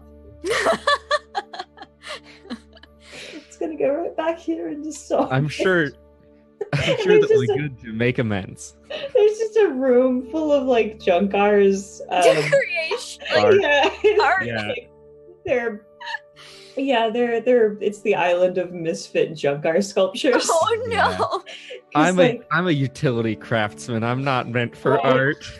Oh. It's like I feel like it's on the same level as love. Like, can I love? Can I make art? And tries both, and it's like, well, the answer to one of those is definitely no. But maybe one day Junkar will die, and these things will be worth a lot of money. So we're saving them. They never understood their brilliance. All right. Does Lysander bring a gift to this wedding she's crashing? Yeah, probably should. So far we've got rum, an autographed metal bat, a laser ammo case with congratulations scratched into it. These are actually really good gifts for this kind of wedding. I'll bring I'll go out shopping and try to find some like vintage pipe weed. Okay. And what about Ish? What does Ish bring? Well, Ish wasn't aware that you bring things to things like this. So I like definitely very there's pizza crumbs. I got some of those, so maybe she like puts them together somehow. And yeah, that's all she's got to offer, honestly. Awesome. So you guys enter into this hall, and you're the tallest people here. Bunch of halflings. It looks a lot like the lagoon the night before. And it seems that everyone is getting into their seats as the wedding is about to begin. Where do y'all sit? Front and center. Oh, gonna grab you. just grab you by the mallet. What? Nope, we're not family. Stick to the back. All respectable like. Well, that's no fun. and is just gonna like cross her arms and like follow y'all wherever you go. We're gonna go to the back and sit on the knees side. Okay. All right. So you all get into the back, and the chairs are too short. I'm okay, I think. Yeah, you're okay. It's almost too small, but you fit. It's a snug, comfy fit. It's way too small for Ish and Junkar, but Johnny's able to manage. He kind of he's like a cat, just adapts to whatever shape he's in. Yeah, water genasi and all that. As soon as the music starts up, Johnny looks like the most uncomfortable person you've ever seen. They have to. And respectable sexy lady does not fit in the chairs either, so she's kind of just sitting like on the floor next to him, and it's like equal height of the halflings sitting in their chairs about. Yeah, this music like sinks into your soul, Johnny, and you just I don't know why, it just reverberates through your being. And there is a gentleman who is performing the ceremony. They appear to be a very, very old halfling or gnome. And they begin the ceremony with marriage. Marriage is what brings us together today. Marriage. That blessed arrangement. That dream within a dream. And love. True love. And it's really slow, a little dry, but you're able to get through the ceremony. When and anyone who objects, do so now or forever hold your peace. And you hear like a couple throats kind of you also hear a couple like and then like it just goes dead quiet. And since no one objects to this blessed arrangement, I now pronounce you man and wife. You may now smooch the bride. And they kiss. And everyone's like, yay! And it instantly turns into quite a party. And the reception is hopping. Just absolutely hopping. Yes. I had this track written. And as you guys enter the reception hall, which is right next door, they booked this whole event center, and it's beautiful. There are so many flowers here. Like, you can hardly see the walls. It's just walls of flowers. Live band. Like, free bar.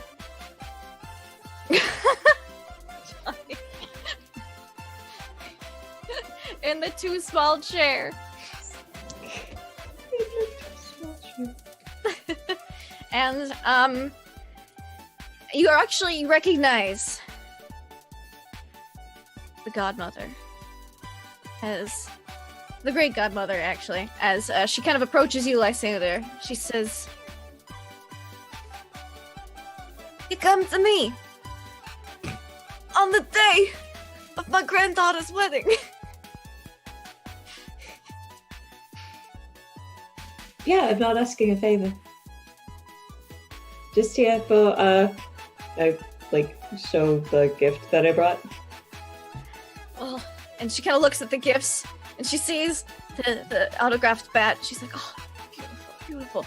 This cements our partnership even further. Thank you for coming, Captain Fox."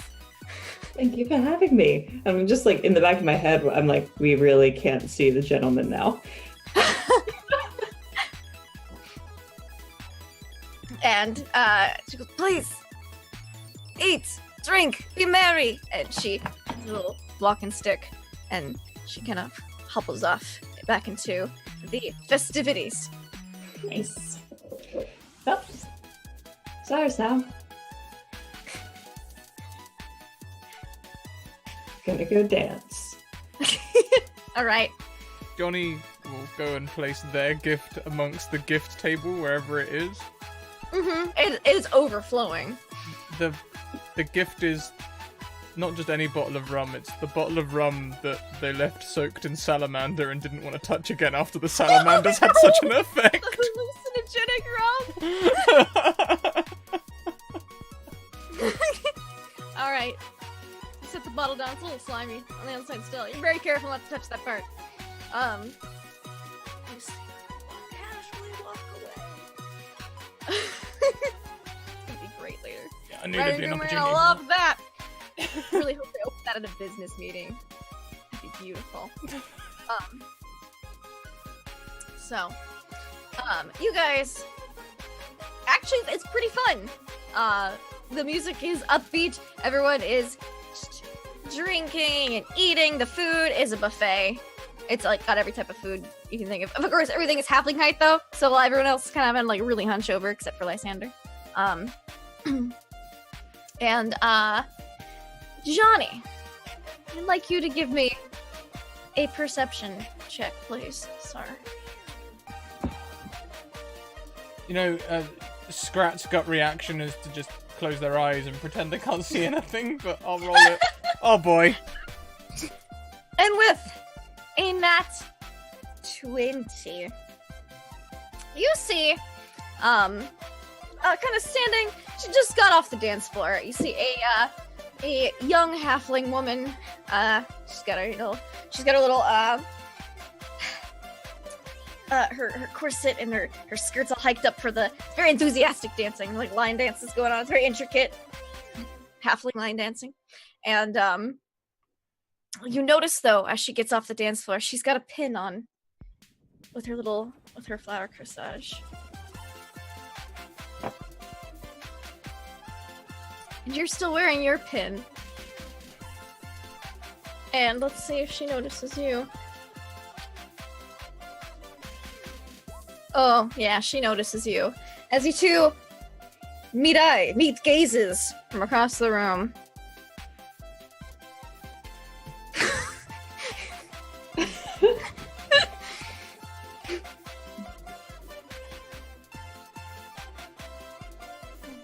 And with the tip of your hat, she takes that as an invitation to walk over.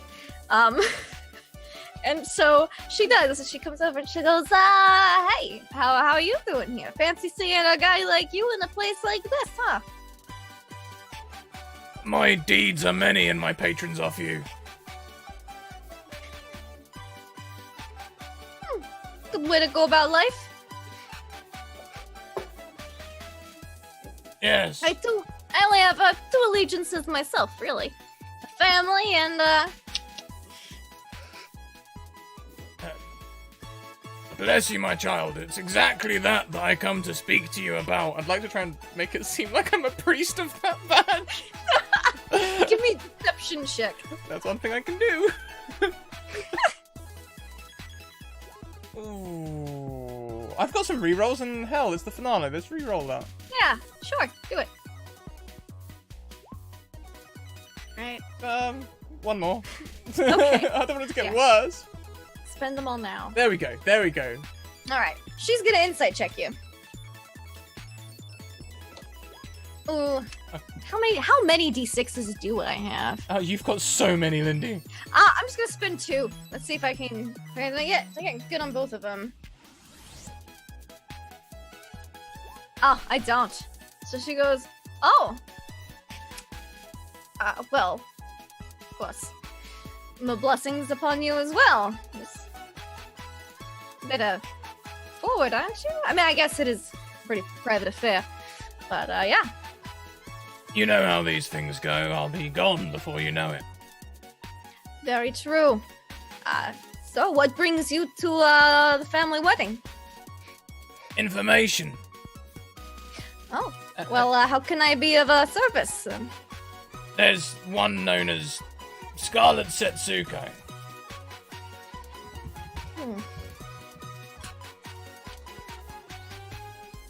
I need information.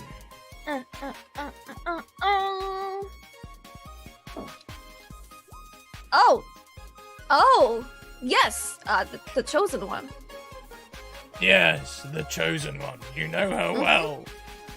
If Well, anyone's everyone knows the inside Johnny's legends. mind, panic, panic, panic. Well, everyone knows the legend. Well, I mean, most people know the legends. But I happen to be, I don't know if you, I know space is rather large, but, I'm the historian, in the sector, so actually I know a great deal.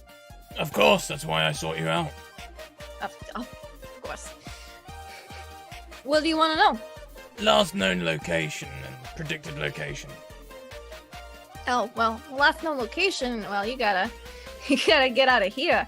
But, of course, jumping planes isn't too difficult.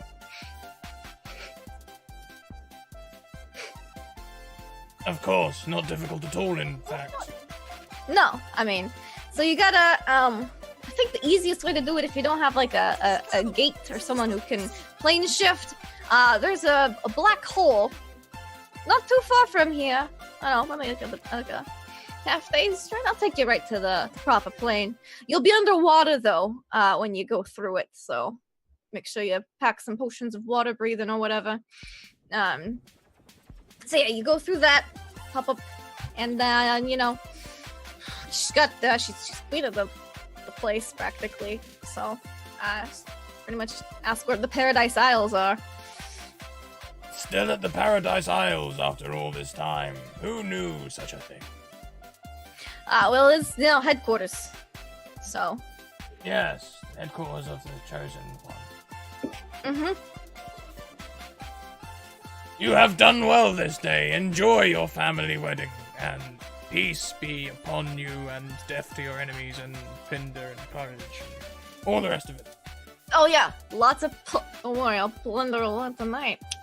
And she strolls off and immediately puts her arm around two other halflings and says, how you doing? As soon as she turns around, you see the sweat just start pouring down Johnny. Like he was like holding it in his pores because water genocide, and then just just instant drench.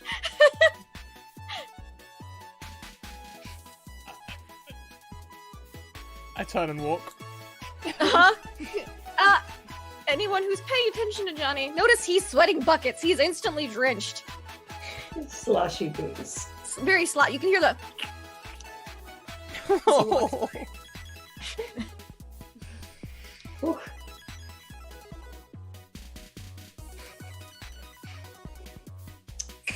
Oh, that was weird. Just like a halfling slips on the wet ground behind. Yeah. Whoa! And then drink goes flying. Someone else catches it. Walks past. The vaudeville act no one asked for. Oh. I will ask her respectable sexy ladies to dance. And also hit up that open bar? It is an open bar. The liquor is free and flowing. It wouldn't be a halfling. It wouldn't be a mocktail wedding if the bar wasn't open. Nice. I will join you to dance. Ah! Sure. No. Okay. He's very good. Have you seen him cut rug? I've seen that. Well, no. Have I? I haven't I seen. do not intend to cut any rugs here. I will just be dancing. It is slang for dance I picked up. Oh, okay. Yeah, I Cutting don't rug. think I've seen you dance, Junko. I am very good at it. I learned last night. So y'all get out to the dance floor, and Junker is very good. Huh. He nat 20'd his learning the dance skill, and he's just baller at it now. Nice. Horoscope is okay. Shit is I don't think we've seen Captain dance yet, though. Yeah. So give me a performance check, Captain. Sure. I will do that performance check. Whoop. 14. I'm going to use another one of my d6s because Okay. night is getting.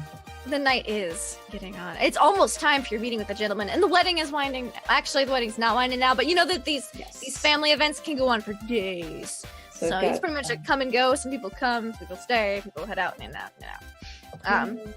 so I've got You dance pretty good too. You and Junk are almost on the same level. You're both like, got that. You got it down. I'm doing variations of the robot, but she's doing like airbender moves. Yeah, Mhm. basically. Yeah. I'm light on my feet, you know. And before the music starts up again, got it. Yes. You guys realize it's time. You get like everyone gets an alert on your like a reminder. Meeting with the gentleman in 30 minutes. Oh God. And there's a email from the gentleman. Thank you, Cecilia. Thanks. Cecilia? Why is Cecilia sending emails from the... What does this female say?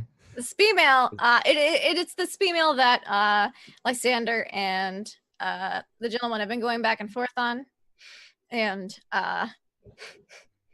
it says, "Don't forget our meeting behind the waterfall. 1,800 hours." You know, something I'll be tells me that maybe we just don't. Ooh, I recommend not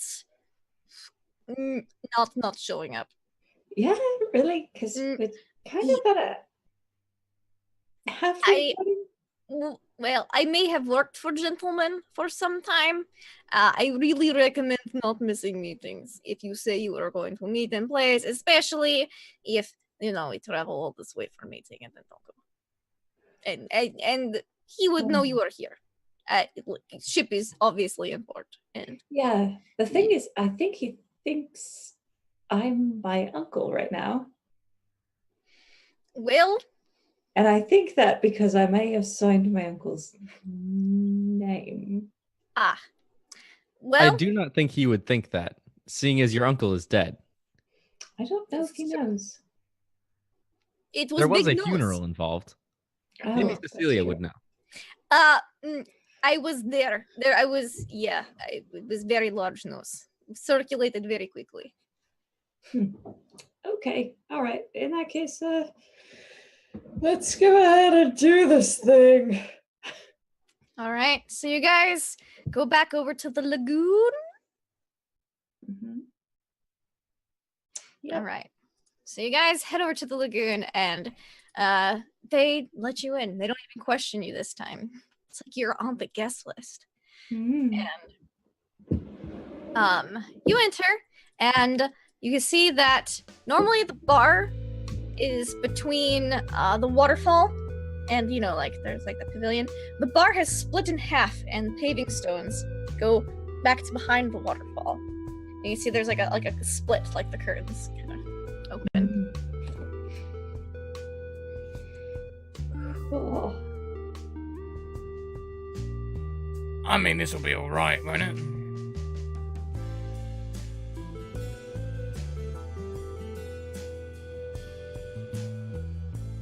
I guess so. My analysis is uncertain. Great. Let's just get this over with then. And it's been a few weeks. We were trading with The crystals. the crystals. Okay. Mm-hmm. From the space termite. Woohoo! Yep. Let's get this over with. All right, so you guys walk behind the waterfall. As you do, curtains closed behind you, and you hear like gears turning as the bar comes back together, and it's as if this path had never existed. And you see that it's like a slight like bend around the right to get behind fully. And when you do, you see that there are several comfortable armchairs here, all stuffed and comfortable. It looks almost like the inside of a fine study. Sitting in one of them is a half-orc gentleman with a bowler hat and a monocle and a pipe. I left my monocle in another room where I'd put it on, but we'll just pretend. And standing next to him on one side is the biggest nautilid you've ever seen. This, because they got that big exo, so you can only see, the porthole. This thing is, almost twice the size of most ones that you've seen. Big fish, apparently. And he says, "Oh, welcome, Captain Fox. Please have a seat." Sure.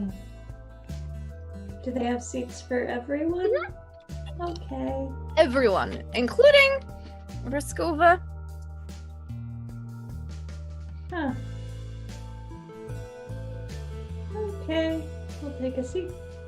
I'll take a seat. I'll leave it up to everyone else if they want to also sit in these super sketchy chairs. They're very Ish comfortable. is- You sit and you gotta sink in just the right amount. Ish is not gonna sit down. Ish is gonna stand like Okay. not right behind Captain, but like off to the side a little bit. Yeah, like bodyguard position, kind of mimicking the Nautilid. Also, you think the Nautilid with the suit that large would just crush a chair, so that's probably also why they're not sitting. So who doesn't sit besides Ish? Does Johnny and Junkar sit? Johnny takes a seat. Junkar doesn't want to be rude by not sitting, but Mm-hmm. he's also afraid of breaking these nice seats with his metal body. There's one that appears to be a little extra reinforced. You can see I'll like sit two in that bars one. back. Okay. And of course, the one that Captain Lysander's sitting in, it's not too tall. It's actually sunk down a little bit, so Oh, it's nice. perfect height for you. My feet touch the ground in this one. This is nice. Oh, All right. So he goes. So you contacted me, I believe, about a potential business negotiation. we have a number of crystals we came across and figured that you might be the person to sell them to. Not many people know I trade in these crystals. Must have gotten information from someone good.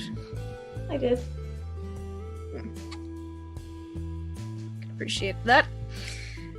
Now, you see, I've been keeping an eye on your dealings since the completely legitimate got space-worthy again. And you seem to have been quite busy the past couple of weeks.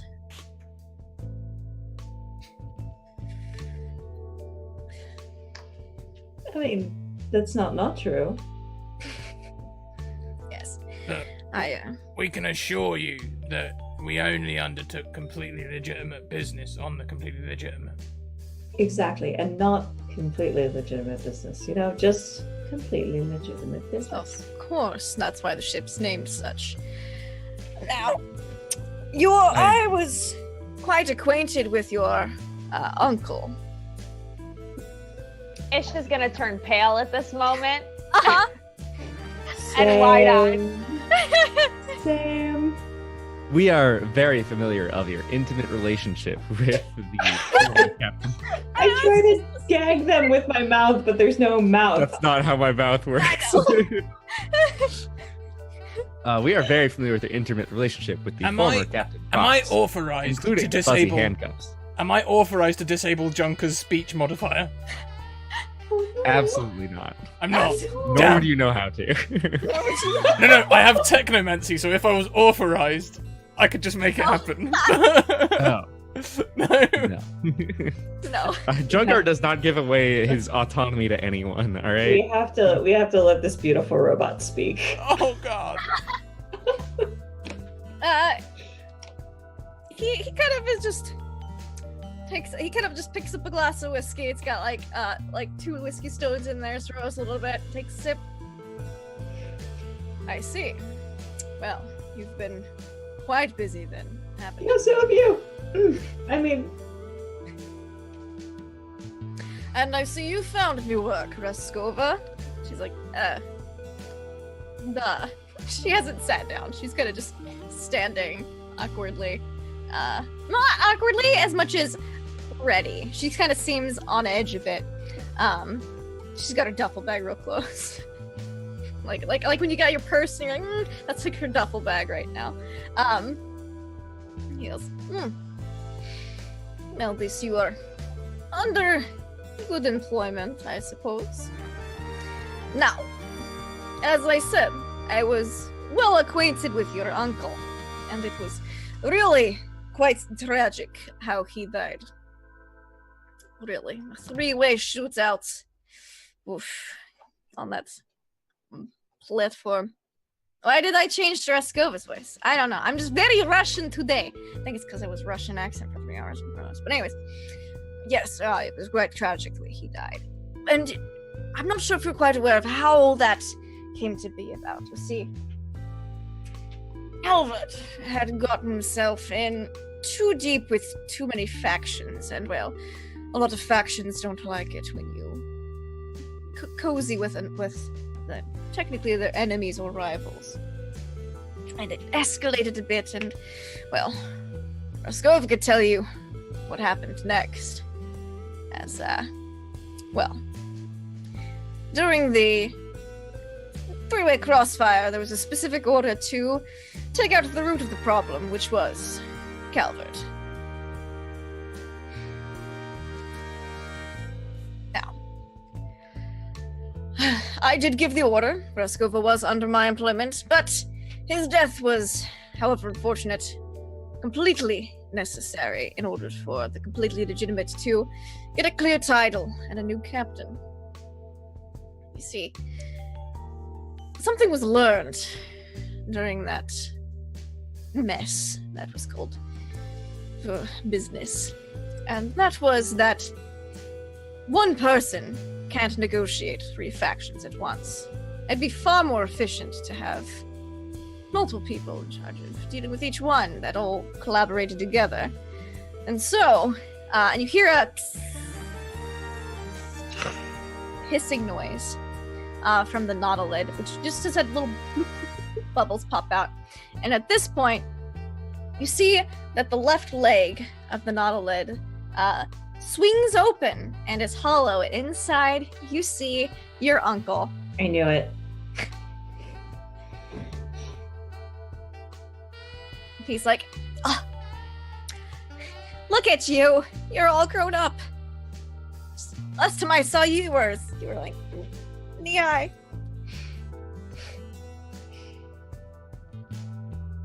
A little Sander. I do not understand. How are you alive? Well, I did die. It had to be, you know, you can only fake your death so many times before people figure out that you're faking it. So, what I did was I actually died. But I pulled up enough money that your Vlad here, he was able to pay for the resurrection. So, very elaborate funeral. Everyone was there. It's very official. Will got sent out. Oh, so proud of you, by the way. I heard you were arrested for piracy. Really, I just solidified who the completely legitimate was going to go to. I would like to switch to Gnomish. Okay. Uh-huh. Are you completely serious about this? This is insane! Yeah, no. I know it sounds crazy, but literally, I faked my death 16 times. They caught on. They feign death only lasts an hour, okay? They catch on to that. They watch you for an hour. But if you actually die, and then you just, yes, cleric. I think that guy's a part of the church that brought me back. You see, you guys hear just because Gnomish is very high and fast. But he points at Johnny a little bit and goes, "He's bit the pin." But yeah, they brought me back.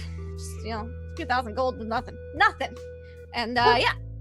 All right, sure, but like one thing though. Yeah. Maybe next time you decide to fake your death and leave it to a blood relative. I don't know, clean up your BDSM stuff. Oh, I knew I was forgetting something. Yeah. Yeah. That was pretty weird. I'll be honest. Oh, I like it. I mean, everyone's got their thing. I'm sure you got a thing.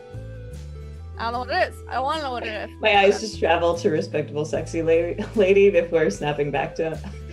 All right. But yeah. So I have no such thing. Figured you would, you would probably hit it off well with the Halfling Mafia. You're a nice, outgoing young lady, and they appreciate it. Real go-getter. So, and they'll swap back to common. So yeah, I figured you do real well with the the Halfling Mafia. So, facilitated a couple things. And I figured, hey, family reunion, especially, oh, by the way, we loved the XOXO on the note. Good touch. We laughed about it for days. It was great. That would be Johnny. Yeah, good touch. I mean, it would have worked if I wasn't resurrected. But yeah.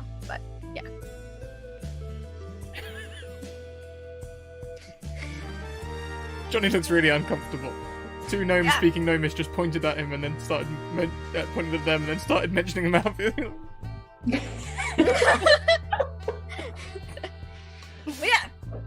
So I figured I'll handle business with the gentleman. You handle business with the Halfling Mafia. We have completely legitimate business all around, and it can turn into a very small family business. So let me get this straight. Yeah. Mm-hmm. The thing you got in trouble was for sticking your thumb in too many pies. Yeah, well, So just you why just I'm sticking my decided- thumb in one pie to kind of pat Vlad on the knee. So you just decided to create more thumbs, is what you're saying. That's exactly it. You need something to hold in each hand. I only have so many hands. That's a pretty gnomish answer. That's pretty good. Ish would like to shrink behind Captain's chair, like just slowly and steadily. Mm-hmm. Respectful sexy lady is just Yep, this is why I shelved him. The exact reason. This is so, fine. It's just more thumbs, less pies per thumb. It's real hard to stick the thumb in multiple pies, so I figure, hey, add more thumbs, we can handle all the pies. I feel like this is just how a mafia starts. I mean, yeah, but if you let it get out of control, too big. I don't want, the big corporations, they got a lot more taxes to pay. We keep real small. And then just, real small crew, tight crews. That's how I always operated, real tight crew. Is Cecilia? Is she doing all right? She was real tore up about my death. I remember that. Fine, I guess. She has been operating the ship superbly. Oh, good. even Don't going tell so her I'm far as alive. to correct our pilots' poor directions. Oh. Ish I would beg like your to pardon. Uh-huh. Ish would like to pop up from behind the chair and say, if she were to discover your, livelihood, would she leave the ship? Well, she can't leave the ship. That's the thing. She can't leave the ship. Darn it. And she's gonna go back down on She would just try to get me on the ship. And she might be slightly psychopathic, so I would just don't tell her. It happens when you're a hyper-intelligent insect, I guess. I don't know. One thumb per pie. Yeah, it's my new slogan. One thumb per pie. One thumb per pie. Mm-hmm. But if you have two figured thumbs, best of both worlds. You get so much. Oh, by the way, I took care of your planet arrest. You don't have to worry about that anymore. Your record is technically squeaky clean, and I'm officially dead. So we're golden. Oh, cool. We just have to make sure that while you're actually carrying completely legitimate cargo at some point, I don't know, you get stopped on a routine search or something so that they can see it's all completely legitimate. You're the new captain. The ship's record will get wiped clean as it has been passed on to a member of the family. I'm dead. We'll just make that happen at some point. And so we shouldn't then run away from a big Imperial cruiser that tries to stop us, for example. I mean, only if you have actual completely legitimate cargo. If you have completely legitimate cargo, no, you should run. But if you have no cargo or actually legitimate cargo, yeah, get searched. Do it. It'll clear the ship's history. It'll begin a new, fresh, clean slate. It'll be great. Okay. Well, I guess I'm all in. I've got nothing else going on. Of course, I would have to consult with my church before. Of course, and which I am very grateful to them, and I realize that in addition to the large amount of gold I paid, I still owe them a favor. So if you happen to, have that, just let me know. So Johnny didn't know that they was owed a favor, that he was still going on the priest thing.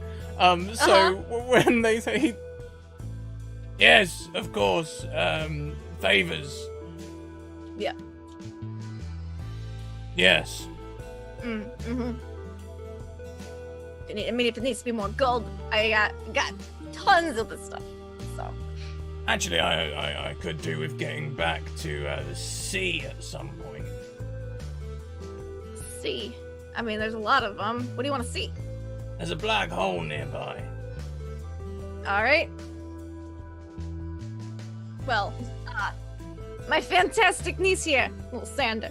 She's got a ship, and of course we've got a ship. Oh, by the way, we're married now, so meet your your other my uncle. uncle. Thanks, Yeah. Uncle Gentleman. Vlad, please. Vlad. Uncle Vlad. VLAAD. 5 letters. 5 letters. Got Yes. it. I get that reference. Thank you. I was hoping someone would. You're gonna go back on the ship and be like, No, why couldn't we have bought a vowel instead of getting sweat? Anyway. Spunkle Vlad. Let's never say that word again. So, wait, Johnny, you want me to take you to a black hole? Yeah, Lysander, I've got a tip that'll be my way home. Well, you could do that. The gang goes to Faerun, everybody. Yeah. But do you think we should? I'm too busy wondering if we can.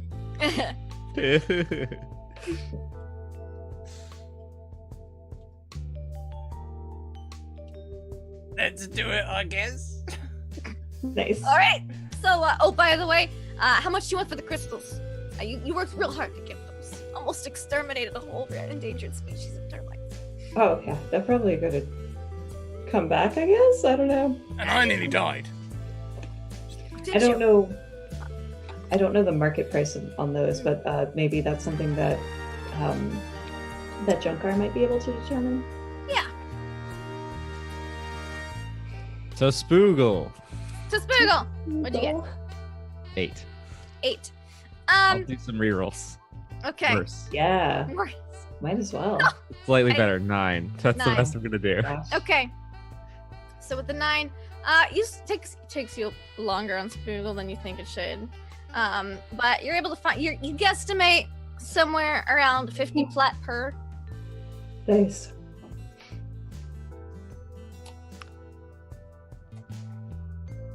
They're worth roughly 50 platinum each. They are quite valuable. Nice. Well,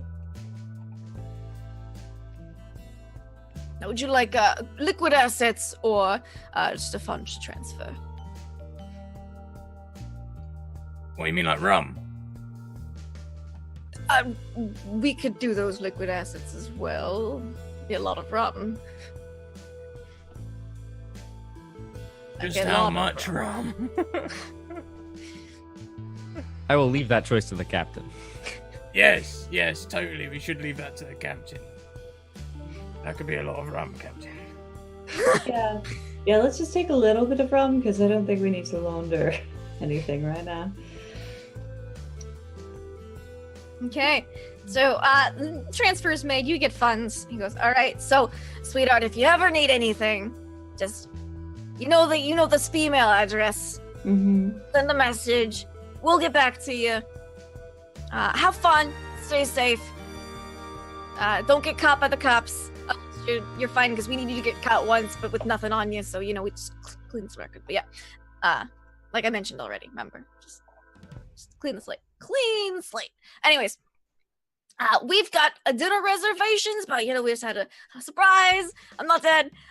So yeah, I'm gonna go hop back into this suit, and you see, there's like a little control panel. Like it's not actually a nanolid. It just looks like it, and it's a mechanism that he's apparently made so that he can walk around in public and still be dead. Huh. All right.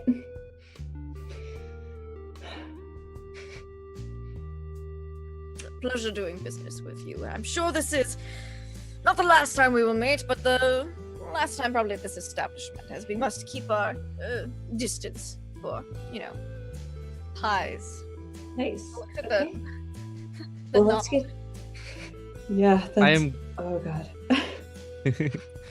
I am glad to see you still enjoy the hat I sold you. Yes, it's quite comfortable. Suits my look. It does. Yes, and the shield generator is actually holding up quite well. Nicely as well. But all right. Good to hear. It was high quality. All right. Well, we will see you all later. Thank you for the crystals. Take the bag of crystals, and he will leave with your uncle. Okay. Well, let's get Johnny to his wedding now, I guess. No, hang on a minute. Or their wedding, rather. We need to talk about this. That whole friend nonsense, it was nonsense. Look, if I go back, there's a good chance I might have to marry the pirate queen and become the pirate king. I thought that was a hypothetical situation. About a friend. Let's get Johnny to their wedding. Freeze frame.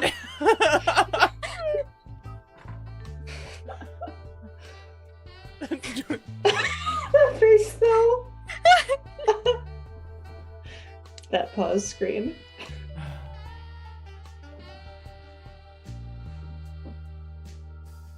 All right, so you guys head back to the ship. Yeah. Yes. All right. When you get back to the ship, JB nearly runs over Ish, as he meets you guys out on the thing. Ish, you'll never guess what happened. What? Give it one try, one guess, and then I'm just gonna tell you because I can't wait any longer. You bought pizza. I did, but you know how there's the little scratcher on the side of the pizza box because they're doing the the menu, Yes. the flavor of the week special. Yeah. Well, I scratched it off and it won the lifetime supply of pizza.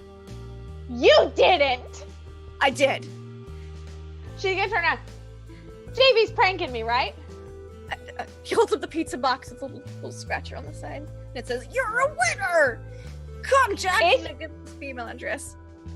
Ish is gonna scream like a little girl and then grab JB's hands and start jumping up and down, screaming, "We won! We did it! I'll never be hungry again! It's the best day of my life!" She just bursts into tears and slowly sinks to the ground. Mm-hmm. I mean, I'm not really surprised. The amount of pizzas that they eat, it was only a matter of time, really, until they found one. So beautiful. This is the best day of my life. Second only to the day that I met you all. So I Ish guess is gonna hug it's the best JB. day of my life. Okay. Give me a hug.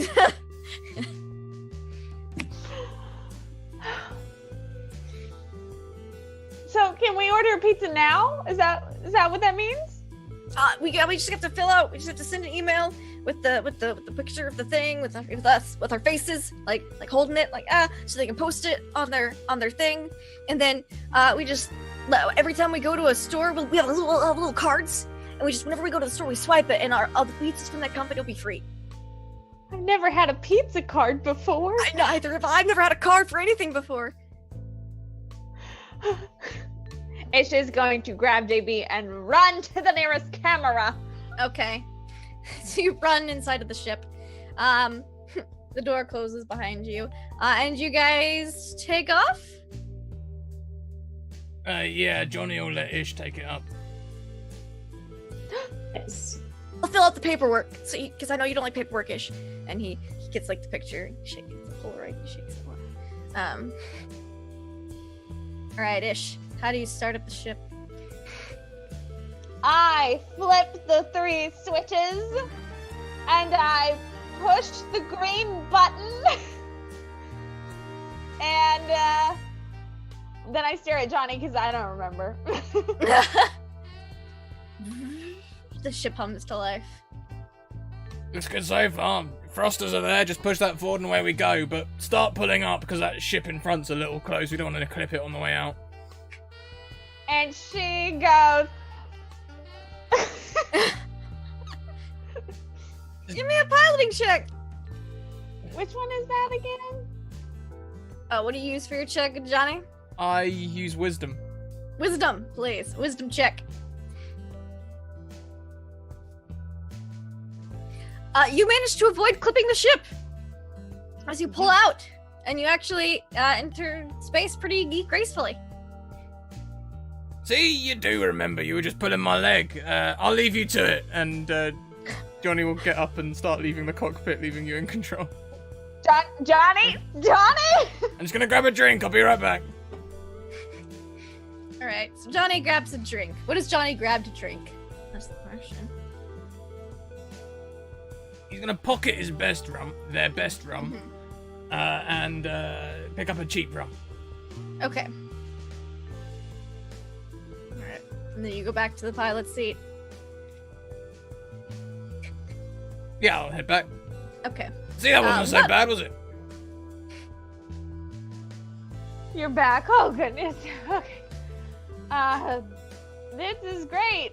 And she, again, is, like, frozen at the steering wheel because she's terrified of all of the things. She's got, like, nightmares about spinning and barrel rolls. So where are we going again? Black hole. I don't really know where it is. Well, they did give me directions. Do you understand these number things they give us? He's holding up coordinates. I would like to intercom Junkar Uh-huh. to the cockpit. Junkar? Come in, Junkar. Yes, Ish. Co-pilot. Thank you. Finally, somebody gets it right. We might need your assistance up in the, the drivey room. I will assume that you mean cockpit, and we'll go there. All right. Johnny's drinking, and Ish is white knuckling the wheel. Yes, co-pilot, Ish. Numbers, Johnny. Yeah, look, I've got these numbers, what the person gave me to tell me where we're going, but I've never really understood these things. I usually just press war prep and we end up where we want to be. You hear a little from somewhere in the walls. I will just look up and say, Cecilia, can you program these coordinates in? Done. And you see the digits have already popped up onto the screen. That's it, that's the same ones. The war prep button starts to flash like it's ready. Ish, would you like to press the war prep button? I would like to press the war prep button, and she is going to slam the button. All right, you slam the button, and you guys travel very quickly, and then you stop as you see your fuel gauge is low, but thankfully there's a Spevin-11 right there. Is it the Spevin-11? It is the Spevin-11. Wow, what a coincidence. I know, it's crazy, right? What a crazy plot device that is to drop off this stuff. So you guys drop off the shipment, get fueled up, and you also get like 500 gold. It's pretty good. And yeah, they take the cargo out and like, here you go. And they just hand like 100 gold bars worth, just, you know, doop, doop, doop, doop, doop, 5 of them. See you later. And you guys are ready to go, and the fuel is now full, and the little blinky light pops back on with the war prep button. This time. Oh, while we're here, Captain, I was warned, and it's only just occurred to me because it's not one of them important details to me, but it could be quite an important detail to the rest of you, that we will be entering a water plane, and that breathing apparatus may be necessary for those of you that are not amphibious. Oh, that's good to know. Are you telling me we gotta go underwater again? Well, the thing is, essentially yes. Fine. Cecilia, how are the ship's water-faring capabilities? Well, the ship is airtight and is used to taking extreme amounts of pressure as through traveling through space. However, our thrusters will not function under water, so we will gradually float to the surface and then bob until they can be dried out again.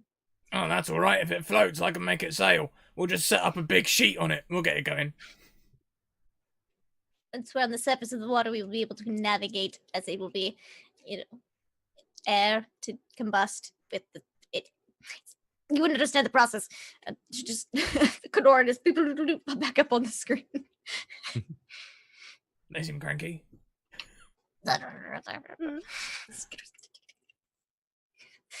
Well, it's got... So as long as you do not leave the ship, you will not need to be able to breathe water. I wonder why they said we should bring water-breathing potions in. Let's not worry about it. Maybe some people choose to enter the black hole without a ship. I suppose that is possible. I wonder if that's how I got here.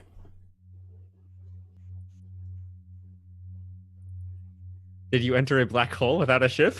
Well, no, I got sucked off the edge. Then I don't believe that is how you got here. Thank you, Junker. You are welcome. As this conversation is happening, Ish would like to casually inch closer to the button, like ever so slowly. Yeah. And just like push it nonchalantly. Okay. The ship takes off into warp with automatic gravity enabled because Cecilia set it all up.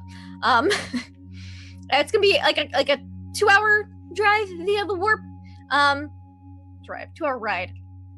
What does everybody do during that time? Preparations, getting busy, anything? Anyone want to talk to anybody? Johnny would like a scene with Lysander at some point. Okay.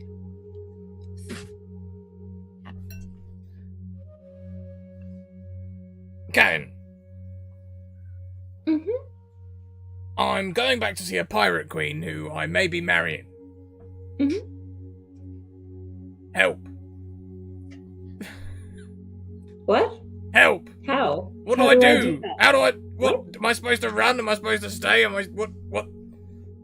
I didn't even negotiate the terms. I just parlayed my way through until I got out of the dream. I don't know. You always know, Captain. Yeah, I don't know in this regard. I feel like you should just go back and take care of it.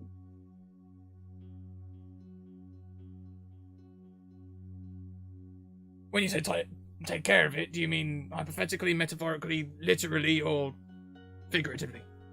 I mean, go back, see what's up, decide if you want to get married, and if you don't, fix it.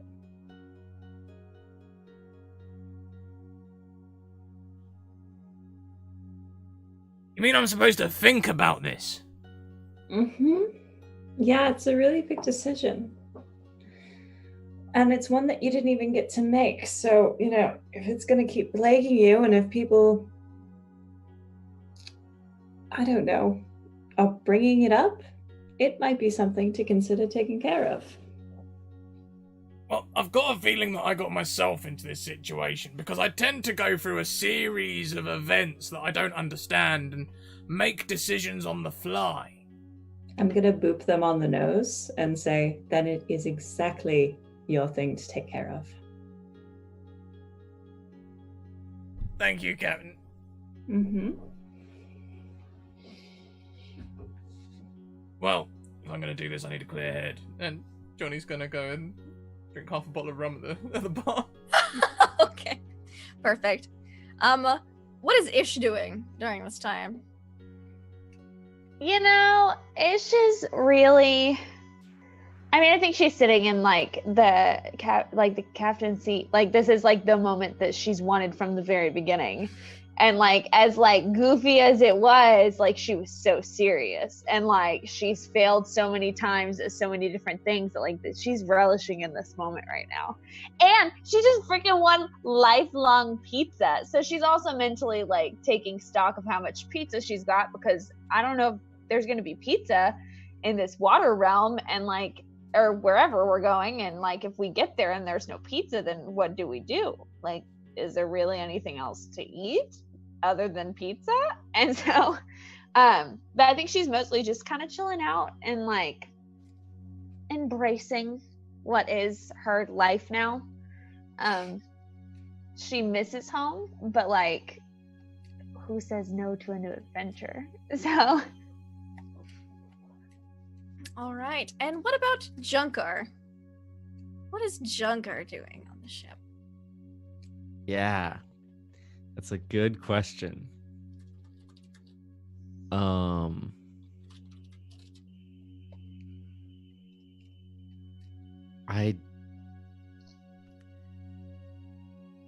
They definitely want to talk to respectful, sexy lady and the captain. Mm-hmm. Not at the same time. Not at the same time. All right. Who do you want to talk to first? That's what I'm not sure about. Okay. Oh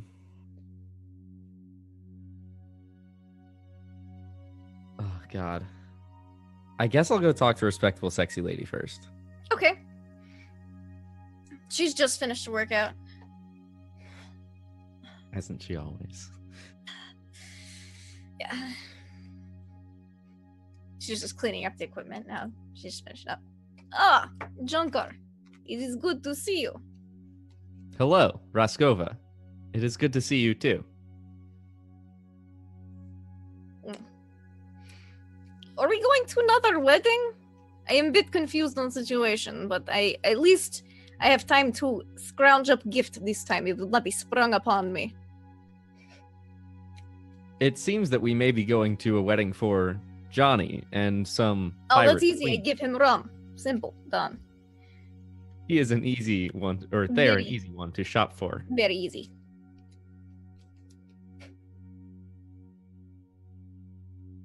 You look like you have something you want to say. Well, You tilt your head at 45-degree angle left. that is a quirk that I have, yes. Mm.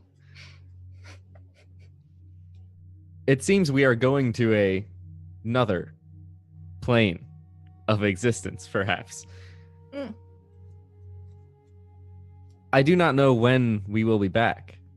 I was wondering how you feel about that. I feel fine. Lots of history back there. I would like to create new history, so to speak. So, new place. Why not?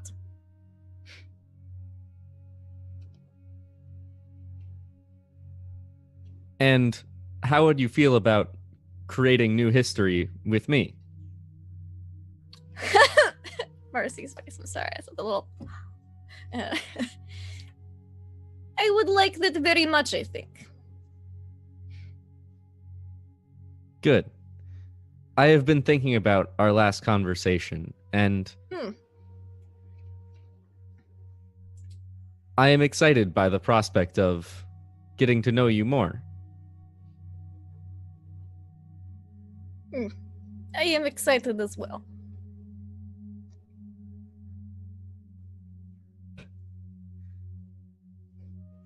I can see lots Your of... brunch with the captain. How did it go? It was interesting. She was very relaxed, which I have never seen her relax before. Maybe it's food. Maybe she doesn't eat enough. I had like full breakfast. She had like third of breakfast. Maybe she's just light eater. I don't know. Well, Maybe it was all that time spent with the halfling mafia. I do not know. She seemed more normal than typically. If I don't know, maybe that is not Captain's normal. Maybe she was very abnormal and her normal is stuttery. I do not know, but it is good that you were able to. But avocado on Spost is very good. I enjoyed it. I imagine. I will have to try it sometime. It's very protein dense. It's exactly what I needed. Yes. So, we will go on the adventure. We will crash maybe Johnny's wedding. I will go steal bottles of rum from liquor bar before he notices, so we can give gift. Giving him his own rum. Very good idea. That is the kind of rum that he likes. Well, it is. He's perfect. I'll go. I know he keeps his good stuff. I'll grab that for us. He thinks he's very sneaky when he grabs it, but he is not.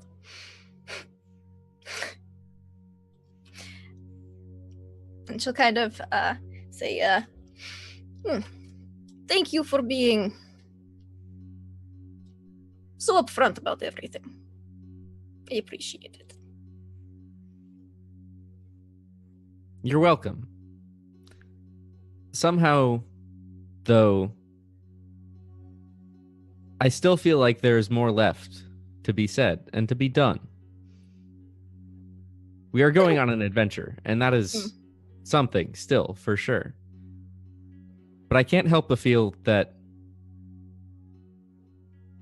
I don't know, there is something missing still.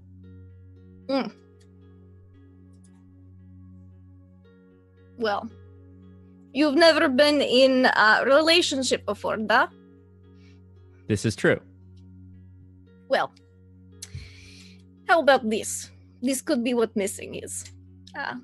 And she will plant one right on Junkar's little metal face. How about first kiss? Just like all the like little like the lights on Junkar's thing just start just like going by really fast. And like there's like whirring that you can hear from inside.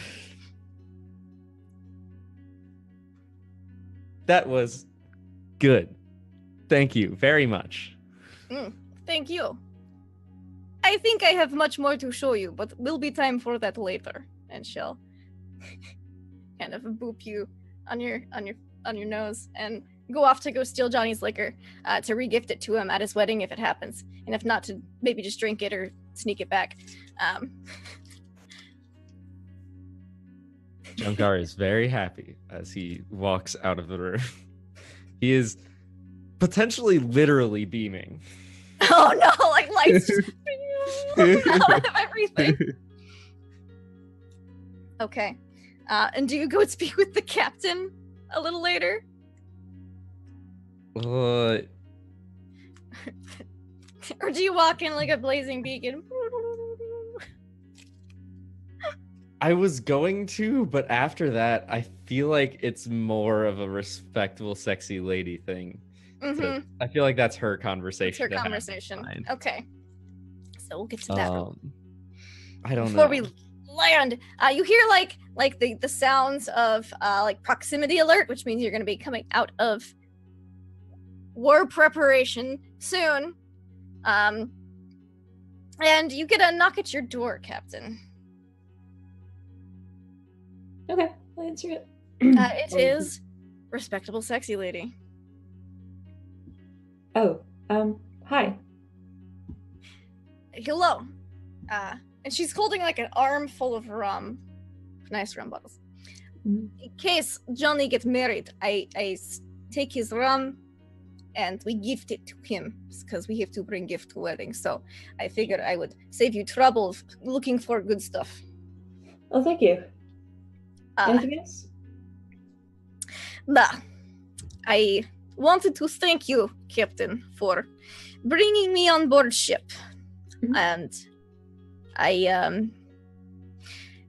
in the brunch, however, I feel like I should tell you that I know you came in one time while I was working out, and you said that you were you had feelings for me. I regret to inform you that unfortunately I cannot reciprocate those feelings. Okay. I just wanted to be upfront with you. Yeah, I said I couldn't have feelings for you as so long as you work for me. Yes. Is there anything else? Nope, that is all. I just wanted to... I'm gonna close the door. Okay.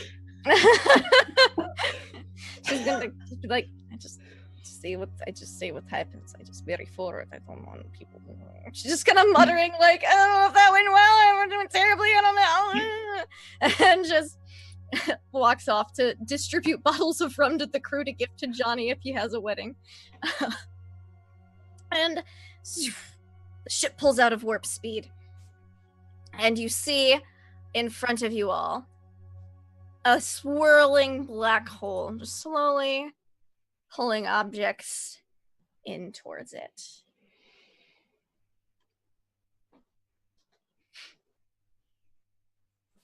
And yeah, what you guys see? We've reached our destination. Are we planning on going into the black hole? Like, they hear Cecilia on the intercom. You look over and she's on the wall, like, with her leg, like, pushing the end button.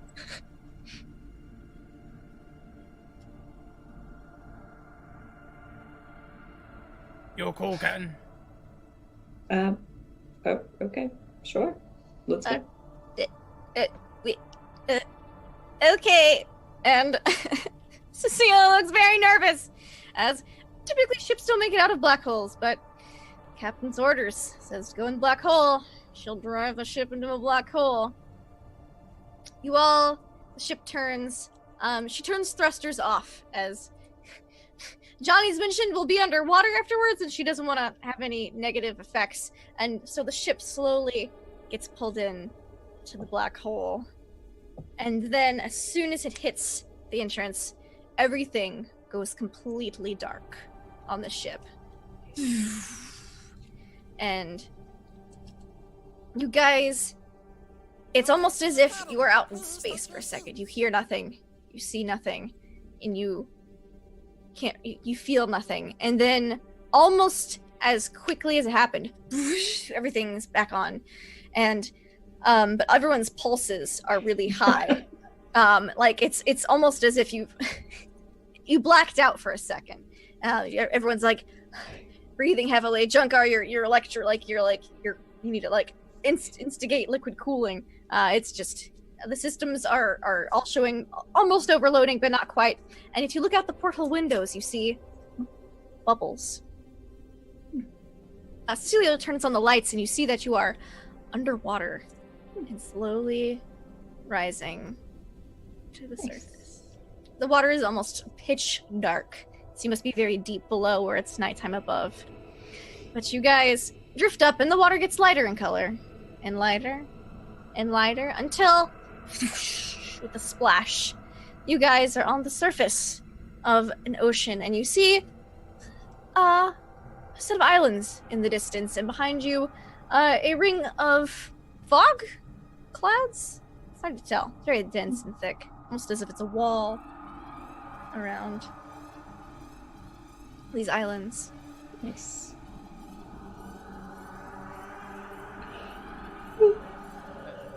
As soon as we get there, Johnny's gonna want to go and throw open the doors. Like, come on, fill your lungs! We won't smell anything like it.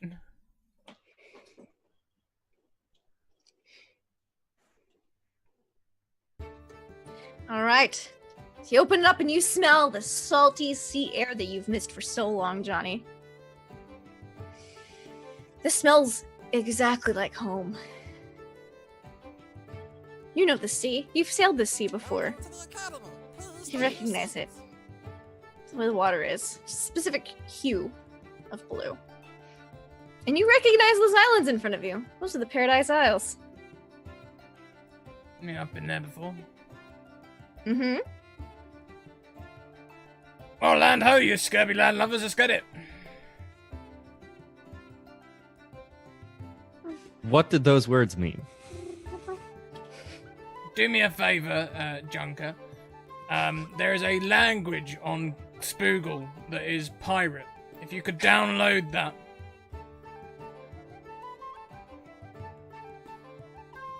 Hold on. I'm having trouble connecting to Spoogle. There's no Spoogle connection. Should have thought that beforehand.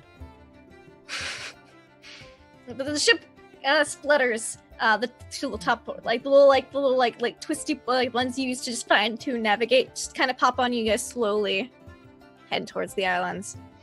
You get in there and you see real ships, Johnny.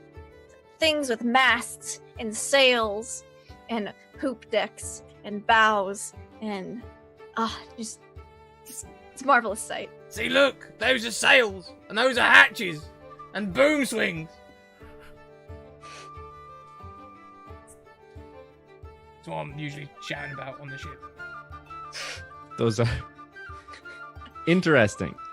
These ships seem to be made out of wood rather than any sort of metal alloy. Oh yeah, you can't make a ship out of metal, it'll sink. Looks at the spaceship like...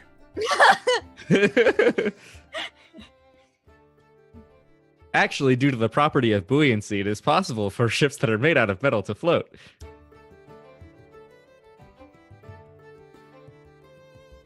And metal is far sturdier than wood. Less flammable as well. You should consider making your ships out of metal instead. Junker, Yes. you see the wooden ships around you? Yes. Do you think you could replicate them out of metal? It would take a large amount of time, but I think I could. And as you say that, and you're looking at the ships in the harbor, you're looking for a place to kind of pull in, it's very full.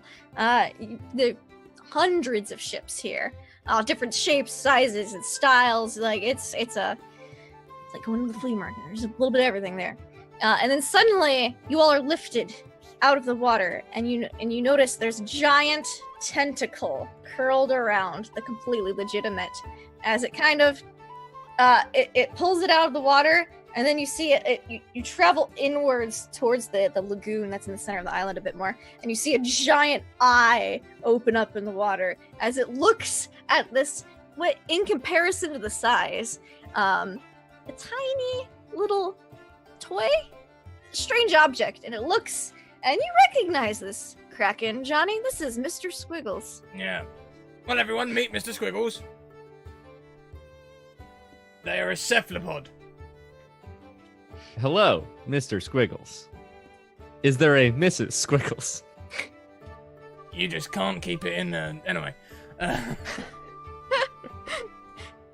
You see the eye kind of widens. It locks onto Johnny, and then it kind of lifts the ship over and just sets it like right next to the beach at like one of the nearest like docking ports. You got a great docking spot, Johnny. This is very minimal distance to travel to get to the ship from the beach.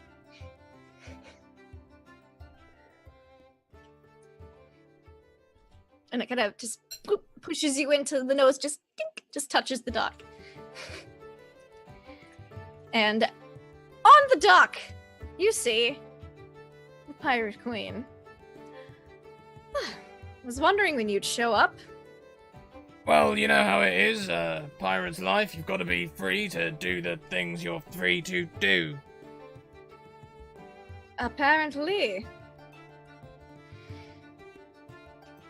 So the chosen one, eh? Oh, you found out about that, did you? I don't like to go into these things blind. Well, then yes. Yeah, so it would seem.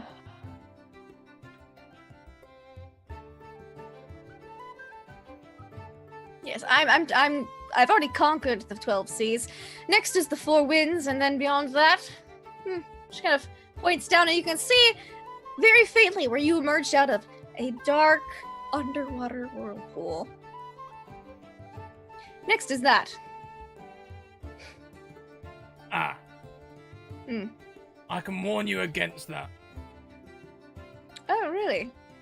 Yeah. So that's where you were. You had a moment of panic in your eyes while we were making negotiations and discussions. You jumped overboard and no one has seen you in months. Yes. Let me tell you, it's not all it's cracked up to be down there.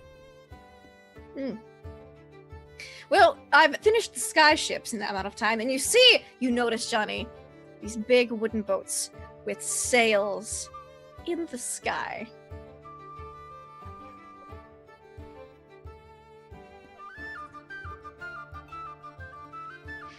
It might be pretty good down there.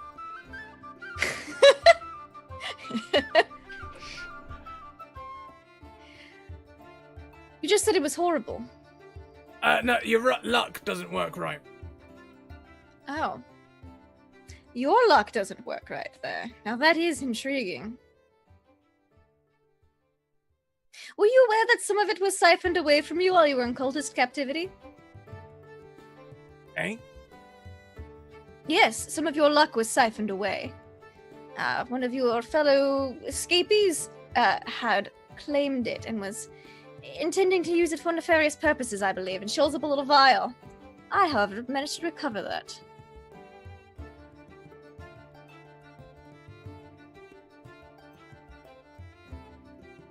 And would that be a gift? Wedding gift?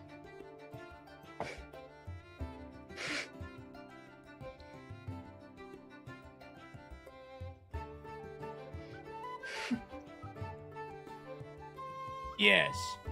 And in return, I might have something just as good. My friend Junker here. They can make ships. I am not a gift. They can make ships out of metal. But metal sinks. Not if you take into account the Actually, buoyancy. due to the properties of buoyancy, it There is you go. possible for a metal ship to float. Interesting. We shall have discussions, and she hands you the vial. It is corked and full to the brim. And it's simply labeled luck. Rip the cork out without thinking about the situation at all and down it. Uh-huh. As soon as you down it, you feel like a part of you that's been missing for so long. You didn't even realize it was missing, as you kind of woke up out of a coma in a jail cell somewhere. But you feel whole again.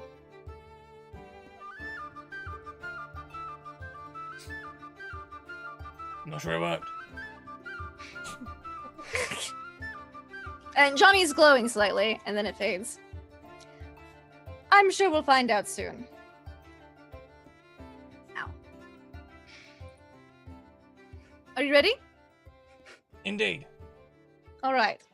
And on the beach, you see the gentleman with the tan suit who you spoke to in the lagoon, standing there with a book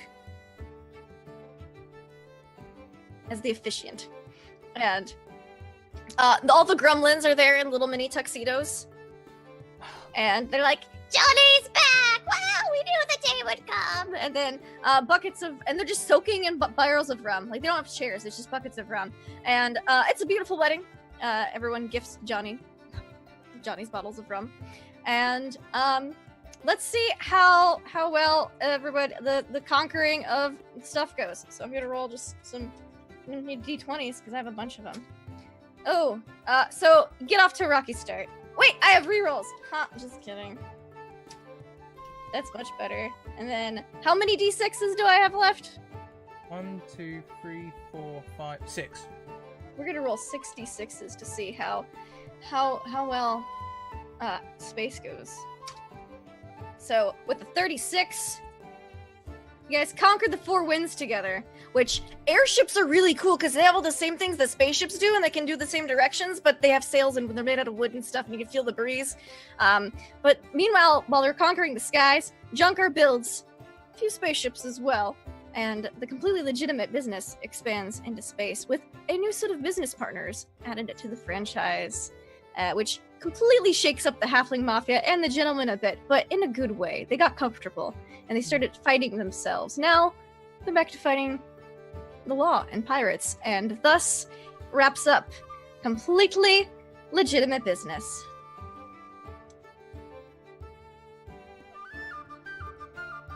Thank you, Lindy. Oh, and Stargoyle learned a lot of things from Mr. Squiggles, became best friends, and now Stargoyle has some super cool powers and can like grow in size and stuff. So you can ride Stargoyle around actually now and like through things. Oh, that's You can perfect. grow to a full size. I was thinking of just like, I don't know, leaving during the wedding. I'm not a mafia person. I'm a pirate. So you guys join back as your own entity, as just space pirates. Yeah. Well, no. I think I'm gonna stay here for a while. This is weird and new. And before I go, like I'll stay at the wedding ceremony for a little bit. Mm-hmm. And like before I go, I'll notice that like Junkar and respectable sexy lady They're are holding like, hands. yeah, they're holding hands, and like it doesn't sit right with me. So I leave. I go find a ship somewhere. I sneak onto it. I use levitate, and then I pull out the luck blade, and I wish for Junkar to be able to feel love. I'm crying. And then she's gonna sail off with a ship as just a privateer and not a captain. Nice. Junkar's heart grew 3 sizes that day. It's very painful. Oh no! You're like you're sitting there watching the ceremony, and suddenly you feel this. You feel something inside your chassis that you didn't feel before, and it's just, and you're like, huh? What is this? What is this? And then you realize these are feelings, and you have so many of them, and you didn't know, because it's like when Data got the emotion chip installed. Yeah, it's like that. Junkar, you feel all the things. And you realize that half of that art they're holding onto that one like cargo bay is terrible.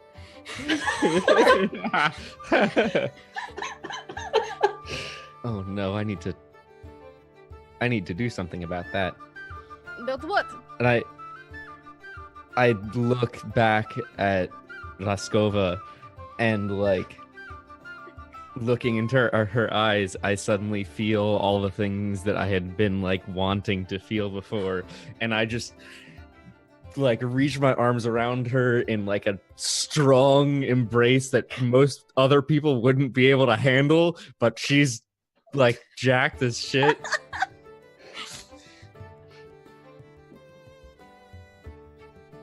Thank you. Thank you. So while the wedding ceremony is going on, there's like intense hugging in the very back row. I look off towards the direction of the ship that Lysander is on, sailing away, and while still embracing, and just sort of nod, and like there's like a slight tear animation on his. A little drop of oil seeps out from his eyes. Yeah. I'm legit crying, guys. Like, I'm shook. Oh, I'm sorry. At the end of every like continuous stream, we want to make everybody cry in the last episode. It's kind of a thing. So, Captain Lysander, now Privateer Lysander, do you join the sea sailing fleet or the sky fleet? I think I'm suited for the sky. All right. you learn all the terms Johnny was always talking about. You're like, I know what hoist the mainsail means. I know this, but it's so different from spaceship flying because you can actually feel the breeze. I feel so betrayed because Johnny lied to me constantly about what he could do, except for that one time he tried to tell me the truth, and I suddenly like,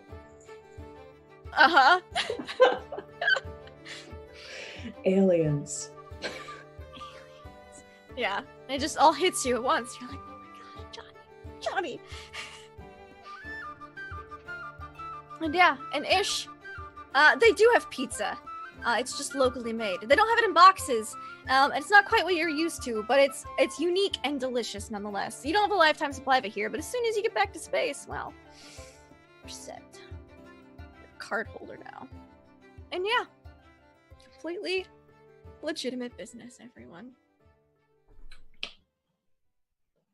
Thank you, Lindy. What a wonderful campaign.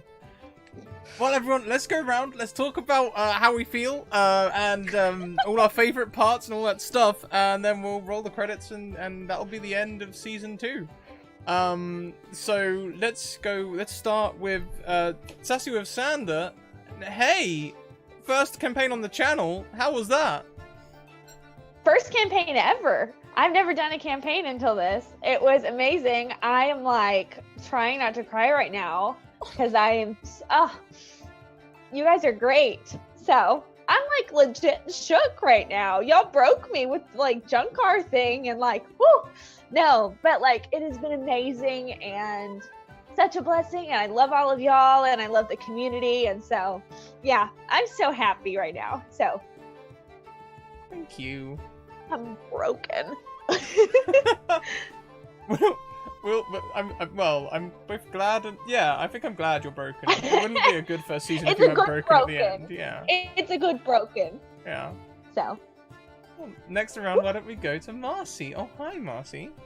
Oh, hi, Scrat. So yeah, that was fun. Gotta evoke those emotions. I was gonna wish for Junkar to feel love no matter what. By the end, so yeah, it was good. It was a good time.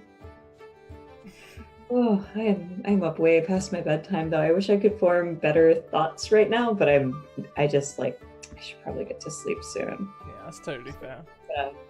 Close it out here. Maybe tomorrow I'll talk a little bit more on the Discord. But for now I just need to settle in these wonderful emotions. Yep, we'll be on the Discord tomorrow, everyone, and after the show. Well, let's just go to Speedy. Oh, hi, Speedy. Hello. I'm so full of emotions. It's so, honestly, with many of the campaigns that I've had, it's so rare to have like a truly happy ending. Like I've had a lot of like bittersweet kind of stuff.